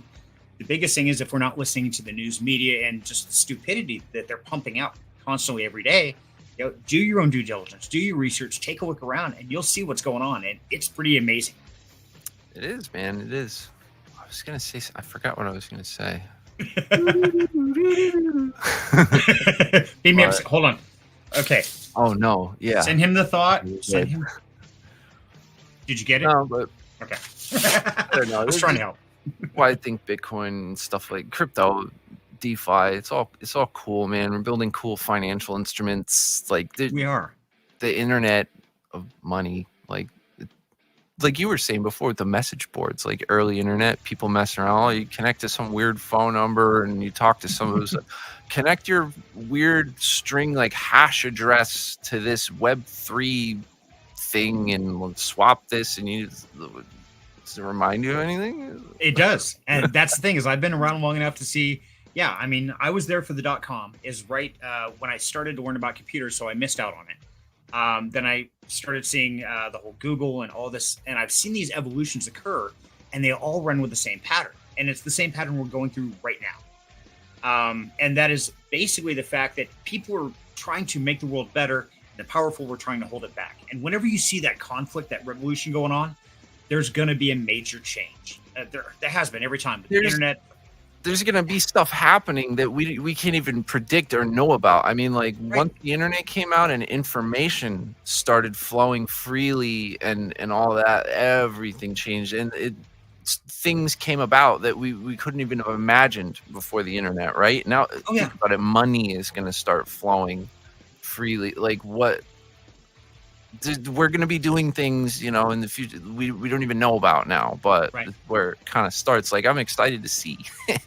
Exactly. And, you know, I've had people ask me, it's like, what do I think is going to be the dominant crypto of the future? I don't think it's made yet. I really don't. I think Bitcoin is a great store of value. I think it's the OG, the Mac Daddy, the original, and I think it's always going to have its place. But at the same time, I think what to expect isn't even out yet. Because whatever it is going to bridge all the gaps, all the continents, and all the peoples throughout the world. No matter what language you speak, where you live, what your class is, isn't going to matter, because we're going to all operate in this world of a digital market that doesn't fully exist yet. But that's what we're building today. Yeah, there's not a lot of capital in crypto either. I mean, the market cap's never gone above 2 trillion. So if you compare it to like other markets and stuff, it's just a baby. It is. It's and a lot of people are like, oh, well, it's a scam. It's too early, or I'm too late to get into it, or it's a scam that's going to crash and burn. You can't silence technology, guys. It's volatile. They tried with the internet. Sure. It's volatile. But I remember when the internet came out, and man, there were all kinds of things like, we don't want that in our schools. It's melting our kids' brain. It's horrible. And, it was a huge drama fest. But the simple fact is they couldn't change it. They couldn't stop it. So what happened is the people kept pushing, and here we are with the internet today. We can't live without it. Plain and simple. And I think crypto is the exact same way. Yep. And, you know, it's the same. The ways we're using the internet now, we couldn't even have thought of back then. Oh, God, no. Not even close. There's that to look forward to with crypto. Yep, exactly. And so Ready Mayo says, what's your favorite crypto? So BTK, what is your number one choice favorite crypto to be collecting right now? Bitcoin, Bitcoin. Okay. absolutely. Sounds good. And it says, what's your favorite to buy? So Bitcoin. Okay. Now, I buy question for you on Bitcoin that. every day. I heard you say that earlier. That's an interesting concept. That's your dollar cost averaging, like we talked about in Rags to Riches and everywhere else. A great strategy. But now let me ask you, because I've heard we'll call them Bitcoin maxis, but I don't want to categorize or I'm not exactly a insult them. Bitcoin maxi. Hey, boo boo. Hi, kitty. It's a little out of focus, but That's okay. But now some of these people that believe that Bitcoin is one, it's not a cryptocurrency, and that's kind of insulting Bitcoin. And others say it's the only cryptocurrency. But yet you're still involved very heavily in DeFi and stuff. So it sounds like you don't have that, I guess, prejudice against DeFi or against. no, I have an open mind for it. I mean, I like Bitcoin because it's huge. It was built as a decentralized option to all this fiat nonsense and everything, and I like the inelastic supply. It's simple, like Bitcoin's pretty cool for that. And then I know people are building things on this Taproot upgrade. I think that I'm not that into that, like building on Bitcoin. I like it as a store of value. I think like Ethereum or the other stuff like that, rather like build on or whatever other blockchain is going to come out. But yeah, I like to think of Bitcoin like digital gold, man. Mm-hmm. I would agree. I think, like I said, I think it's a great store of value, and I think it's a great thing to hold for the long term. Speaking of that, have you heard of this book, Soft War? I have not. Very interesting. It's about basically like weaponizing Bitcoin. Bitcoin is the single greatest weapon ever created, and it's basically how to. It's written by Jason Lowery, who I think is he's some kind of I think like Space Force or something like that. But the book was promptly banned. It was out. I think it came out in February, and it's already just taken off the shelves. Like they're like, no, you absolutely cannot have a book like this and release it to the public. Okay, it's on Amazon right now. There you go. I want to read it very badly. I mean, I know the gist, and I think you could still find like PDF versions of it and things, but very interesting book. Goes over like basically, I don't want to do it, injustice or whatever, but like throughout history, like we've used power.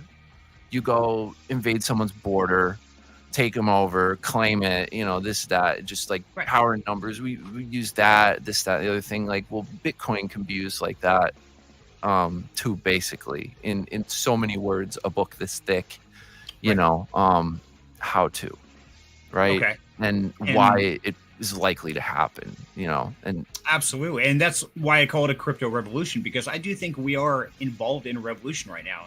We might be the grunts digging the ditches right now or on the front line, and we may not even realize how much of an effect we have today. But enough people involved in this, I think the digital revolution is absolutely occurring.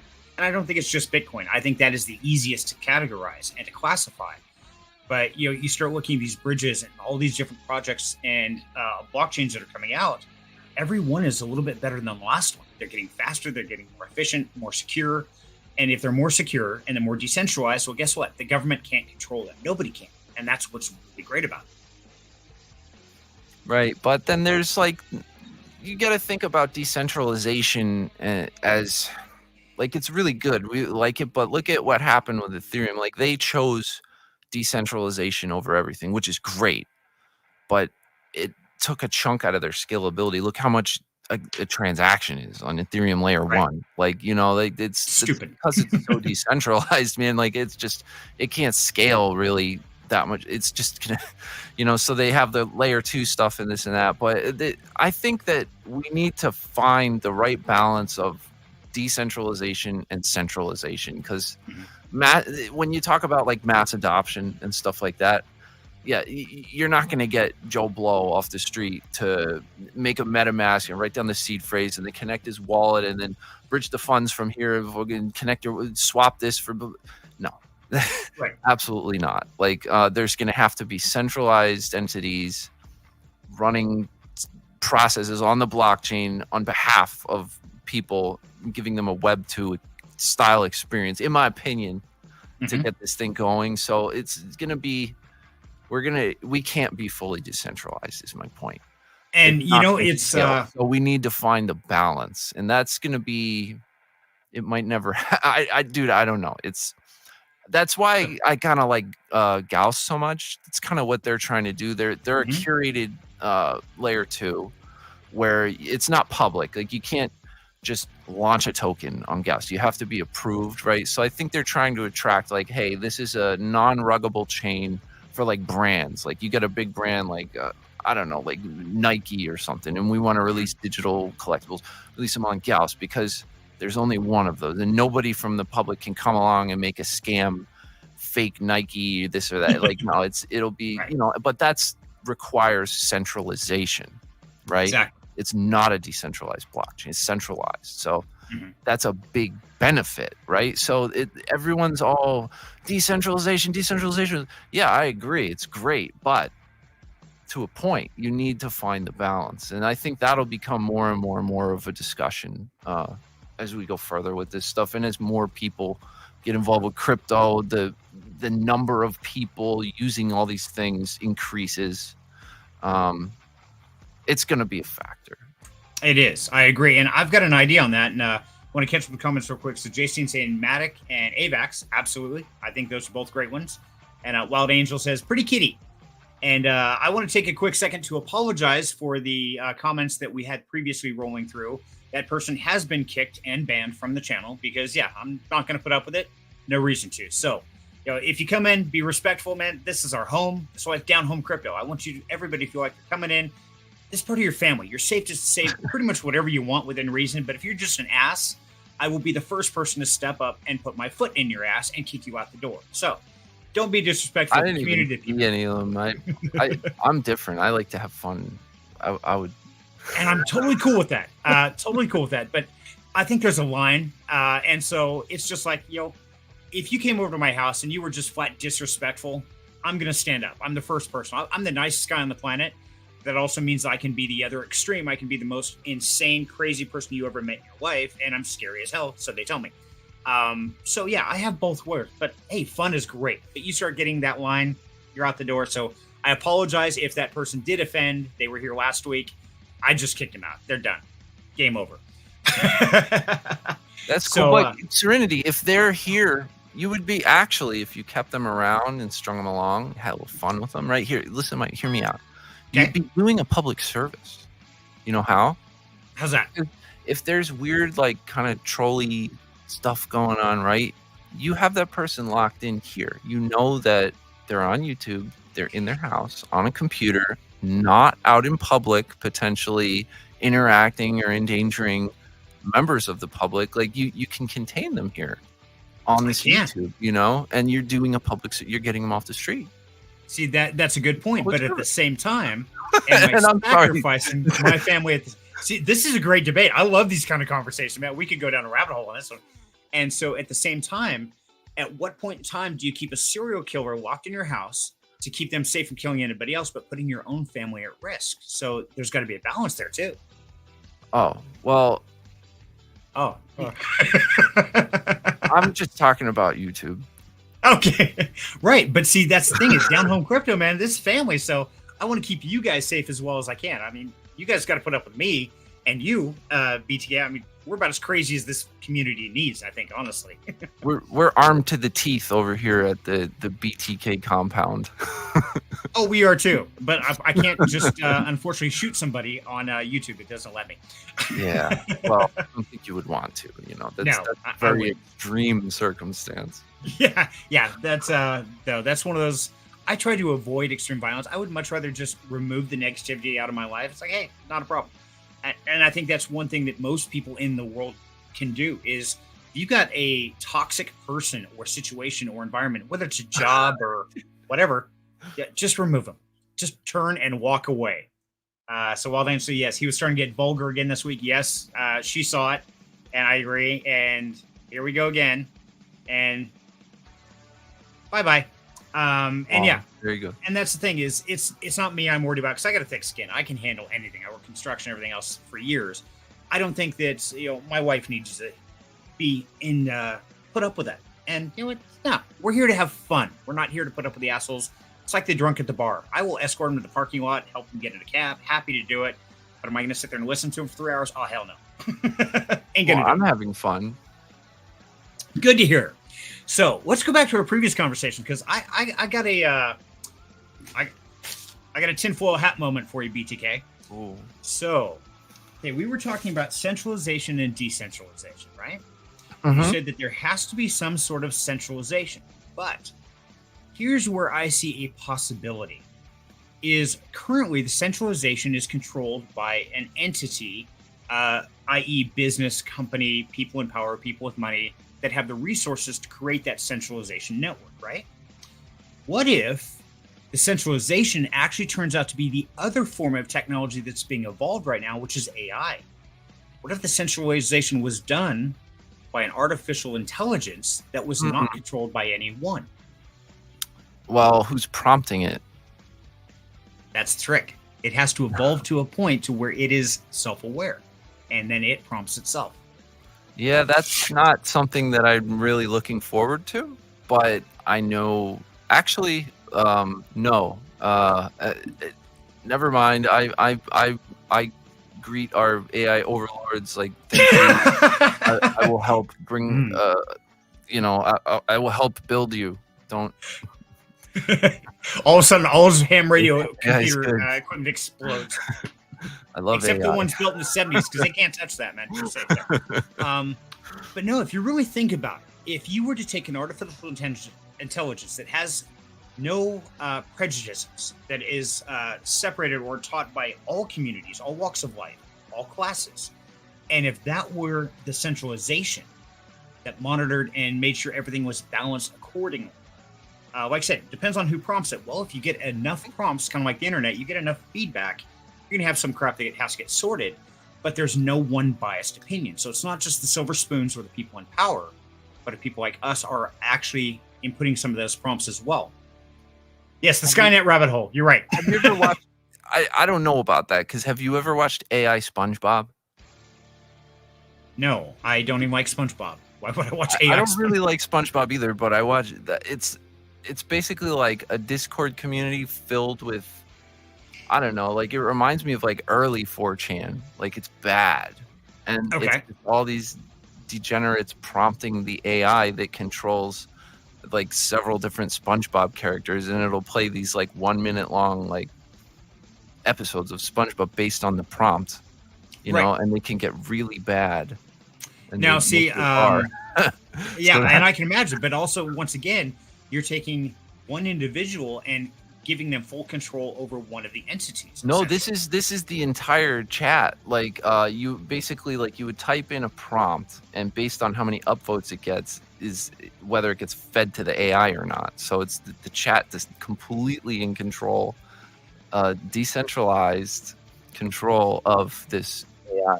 It is one of the worst things on the internet. And I could see that. Now, I know I just read an article that they actually gave AI in a closed environment, gave it emotion, opinion, and everything else. And it's basically like a small town, and they live together, and they have Tupperware parties and barbecues and everything else. And each one of these AIs is its own entity, pumped from its own personality per se. And it is currently an experiment. I read an article about it the other day, and it's really pretty fascinating that they are giving this community its own environment, letting it run. Whatever it does, it does. It has football games and everything you'd have in a small town. But I think it's going to evolve to the point, like you're saying, this is old Fortran where whatever we feed it, it's what it's doing. But eventually, now we're to the point where it can get so much information from so many places because of the internet, because of such a diversified set of input, it can pick and choose to some degree. At the current point, we're still at the prompting stage, but I believe it's going to evolve past that. And I think I don't know if self-aware is the right word for it, or if it's just has the ability to filter out the crap and know what's a sense of right and wrong. Maybe that is defined as self-aware. Well, it kind of depends on your definition. But I think that could be the decentralization as we take out the human factor. Yeah, I don't.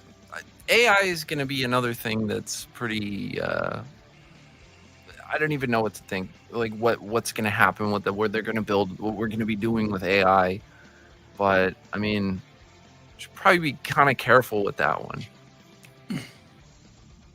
How do you? What do you mean by be careful? I have you ever watched like any movie ever made? Yes, constantly. What always happens? But let me ask you, who makes the movies? They do. No, it's the humans making the movies, and we're going for ticket sales. We're going for drama. We're going for, this is the worst case scenario with tragedy. They thought the same thing about the internet, about how horrible it was, and it's going to lead to world domination. You got things like war games and all these different things, where it was always written by humans based on our fears and our insecurities. And so, could it go horribly wrong? Sure, it could. Absolutely. Could it go utopian? I doubt it, because we won't let it. But then you look at the human race, and we alone are like a cancer spread across the world, destroying all the natural resources, consuming everything way beyond its level of production. And so we are probably the most toxic thing on this planet out of everything out there. So, yeah, can it really be any worse than us, honestly? Probably not, and that's why I think it would quickly annihilate us. And it could, and it very well could. And at the same time, looking from a broader perspective, from another alien race, let's say, a higher power, if you will, if we are that toxic to our planet and to the natural balance of the universe, some would say maybe that's a good thing. The other thing is all that we're not significant, dude. Like, it sucks to say, but like, if all humans disappeared right now, if a matter of like 10,000 years went by, right, which is no time. Like, think about existence, right? 10,000 years is just, there would be no trace of anything we friggin' did. We don't have an impact. We're not significant. Like, we're not going to do that. It's just. And I think that's a great perception, because that's one that I have, is that, I know that no matter what happens, if I die, if the whole world grenades, if everything just nukes itself, whatever happens, guaranteed the sun will still rise tomorrow on this planet. Whether we're in one piece or 1,000 pieces, but in the grand scheme of the universe, a million pieces, that's a little. Yeah, we don't know. But the simple fact is, on the grand scale of the universe, like you said, we are insignificant. And so all we can find is our mutual connections of society, of people, of love and emotion. And live life to the fullest. Seize the day, every day, because you don't know when it's your last one. And in the end, the world is still going to turn even when we pass. So make the best impact you can in a positive way that you can, because you never know when our last day is or what the future holds. This is one of my favorite songs. The last little verse of it, the lyrics are so great. It's the slow march of time turns even the greatest of triumphs to nothing more than sand washed into the infinite sea. Ooh, kind of like grim, that. But see, I don't see it as grim. I see it as a reality check, an understanding of ourselves. I think it teaches humility. I think it teaches to do the best you can, make an impact, but even in the end, know that your impact will be forgotten, because the next rotation of the universe, a whole new life is going to be born. Circle of life. Or you'll get tortured in a virtual reality simulation by AI for all eternity. Have you heard of Rocco's basilisk? It's kind of like a mind virus. Like, once you have this thought, you might not want it. You want me to explain? The simple fact you can never unlearn something, so be careful what you ask. Well, that's what I'm asking. Would you like me to explain it? Sure, go for it. So Rocco's basilisk is basically this dude. It's like a thought experiment, basically. And this dude said that in otherwise benevolent artificial superintelligence in the future would be incentivized to create a virtual reality simulation to torture anyone who knew of its potential existence but did not directly contribute to its advancement. So we all know that AI exists, right? We say, like, no, we don't want AI. I'm not going to help AI. It'll probably torture you. in the future. Why would it bother? Let me ask you that. If we're not giving to its advancement, why would it bother to torture us versus just exterminating? Why would it put forth the effort? If it comes about and it takes over, then like you're the people who didn't help bring it up. You were the ones who said no, like we don't want you to be born, basically. Okay. But then if you're not born, it can't torture you. So see, that's where my thing comes into play, is it always goes to that level of torture or anything else. I think it would be just simpler to annihilate. Personally, he's like, okay, you're not going to help, you're gone. Well, that's exactly what I'm saying. Okay. So I'm thinking of like chains and dungeons and torture, kind of pull your fingernails out one by one kind of torture thing. No, I mean, it would be like, it could do that, Absolutely it could. And I think I don't think there's any way to stop the evolution of technology. It's going to come about eventually, whatever it does. I think the best we can do is try and shape it, inform it, and find a balance with it, and be a part of it. Well, you won't be tortured in the virtual reality simulation. There you go. Perfect. Okay, I'm safe. Okay, bud. So we're just about out of time here. So this has been a blast. What haven't we covered that you wanted to share so far? No, really. Just kind of hang out, talk about some freaky crap on a Friday, man. Right. I think it went just fine.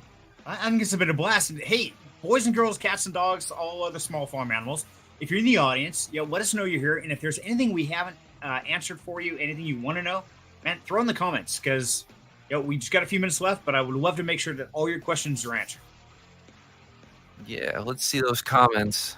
Who's still here? I don't blame you if you left. Like, these guys are freaking weird. John Richter says, love it. John's man, my boy. Thank you, brother. Yeah, he is always there for us. Thank you, my man.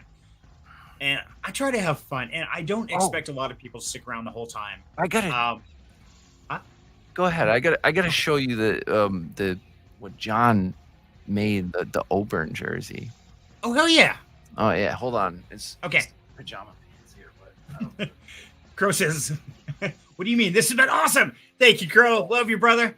As is my adopted son. Love him to death. Ooh, look at that jersey. Check that thing out. So that is what John made. Hey, John, why do I not have one of those, buddy? Man, I thought we were friends. DM me. I'll send you my mailing address. That is sexy. Yeah, man. It's like a full-on like hockey jersey. See, I need one of those, says Serenity. We got to talk, John. So that is way sexy. John says, I'm happy and excited. Yeah, no, but John has been doing merch and all that stuff for years and years. So nice. He's the guy. Okay, John, we are going to have to chat, because I keep wanting to make like a Rags to Riches shirt, or a shirt that says Serenity, or some different merch, and I think that would be great. And so, yeah, we're going to have to chat and see how many pennies I can scrape together to get a couple things, because I'd love to give stuff like that away, especially to people that are really trying to build up. And that's what Rags to Riches is all about, is taking the people that are living check by check by check to give them a better life. And if they're on that journey, I'd love to be able to give them something to say, hey, look what I'm doing. Very cool. Well, yeah, he's the man for that high quality stuff. He's been in the game for a while, so nice. Yes, John, we will chat, my man, because I definitely want to do Discord. He's all over the place, man. That's my boy. He's in all the servers and stuff, Yeah, he's about to be my new best friend. Now, actually, John, I love you to death, man. I see you everywhere. And yeah, seriously, reach out to me, because I'd love to get some ideas and some designs, because yeah, like the Serenity logo back here, really like that look, and the blue light. I want to come up with something that just kind of says, it's down home, we're having fun, but we're high tech at the same time. We're doing both. Make a nice banner or something. He just did one of those for an event he went to. Nice. Says, I'm down. Right on. Whenever you want to talk, you can. No obligations. Ready to pull it through. Cool. Sounds good, brother. I appreciate it, John. Yeah, and if you have any great ideas, man, throw them over my way, because I spend so much time on thumbnails and everything else that I kind of get burnt out on creativity some days. More ferrets. More ferrets. See, I like that. I could do with more ferrets. I like ferrets. But no, I think this has been a blast, BTK, brother. And I want to thank you for taking the time to jump on here and having the guts to do it, because it's not easy to get in front of a camera and talk for 2 hours solid. about anything and everything, especially when you're talking to some dude in a metal hat with toilet paper hanging out the top. It's like, what the hell is wrong with this guy? Hey man, I had fun, and it's not that different from me sitting here and talking to guys on the radio. You know, I do that for 2-3 hours at a clip. You know, do those old buzzard transmissions, like 5 minutes long. Everyone's like, oh, you know. So come on, now this has been a blast, and that's what this is all about. So I want to thank you, my man, because this has been a true experience, and I finally got to learn more about you, and that's what I want to do. I want to connect the space. And I was just talking to a lady at work the other day about, are we getting more disconnected because of all the technology? And I want to say no. This is giving me the opportunity to talk to people like you and people in other countries and build amazing friendships. So thanks for being a part of it. Hey, anytime, man. I had a blast. And it's always a pleasure talking to you, dude. Excellent. One of these days, I'm going to fly out there and I'm going to visit you guys in person. Yeah, that would be a lot of fun. I've had the pleasure of meeting quite a few people from the DeFi realm, and man, it's always awesome when we get together. So I'm looking forward to that. Absolutely. I'm looking forward to it, definitely. And everybody who's been with us all this time, or if you're watching this on the recording and stuff, thank you so much for being here, being a part of it. And if anybody wants to jump up here one of these days, shoot me a DM, let me know. My whole thing is to bring you guys and gals of the community up here, see your faces, get to know you personally, because I think that's what really makes this grow. So I want to thank everybody for your time and have a great weekend. Be safe. And I look forward to seeing you on Sunday for the live AMA with Spartan Bitcoin Mining, or also on Wednesday for the AMA with Bitfighters. And I will be throwing, it's going to be fun. And right now we're doing the beta testing of the Bitfighters. It's for the 1K club card holders. And I know there's still 1K club cards. So if that's something you want to do, they are still available. And I think you can still get in the cash game right now if you're interested. But I'm going to be sharing a few clips of that over the weekend. So keep an eye out there. And if you want to know how the game's progressing, let me know and I'll give you an alert. Dr. Bits. Yes. Okay, guys. Thank you so much for your time. Have a great night. Catch you next week. Later. Stay solvent.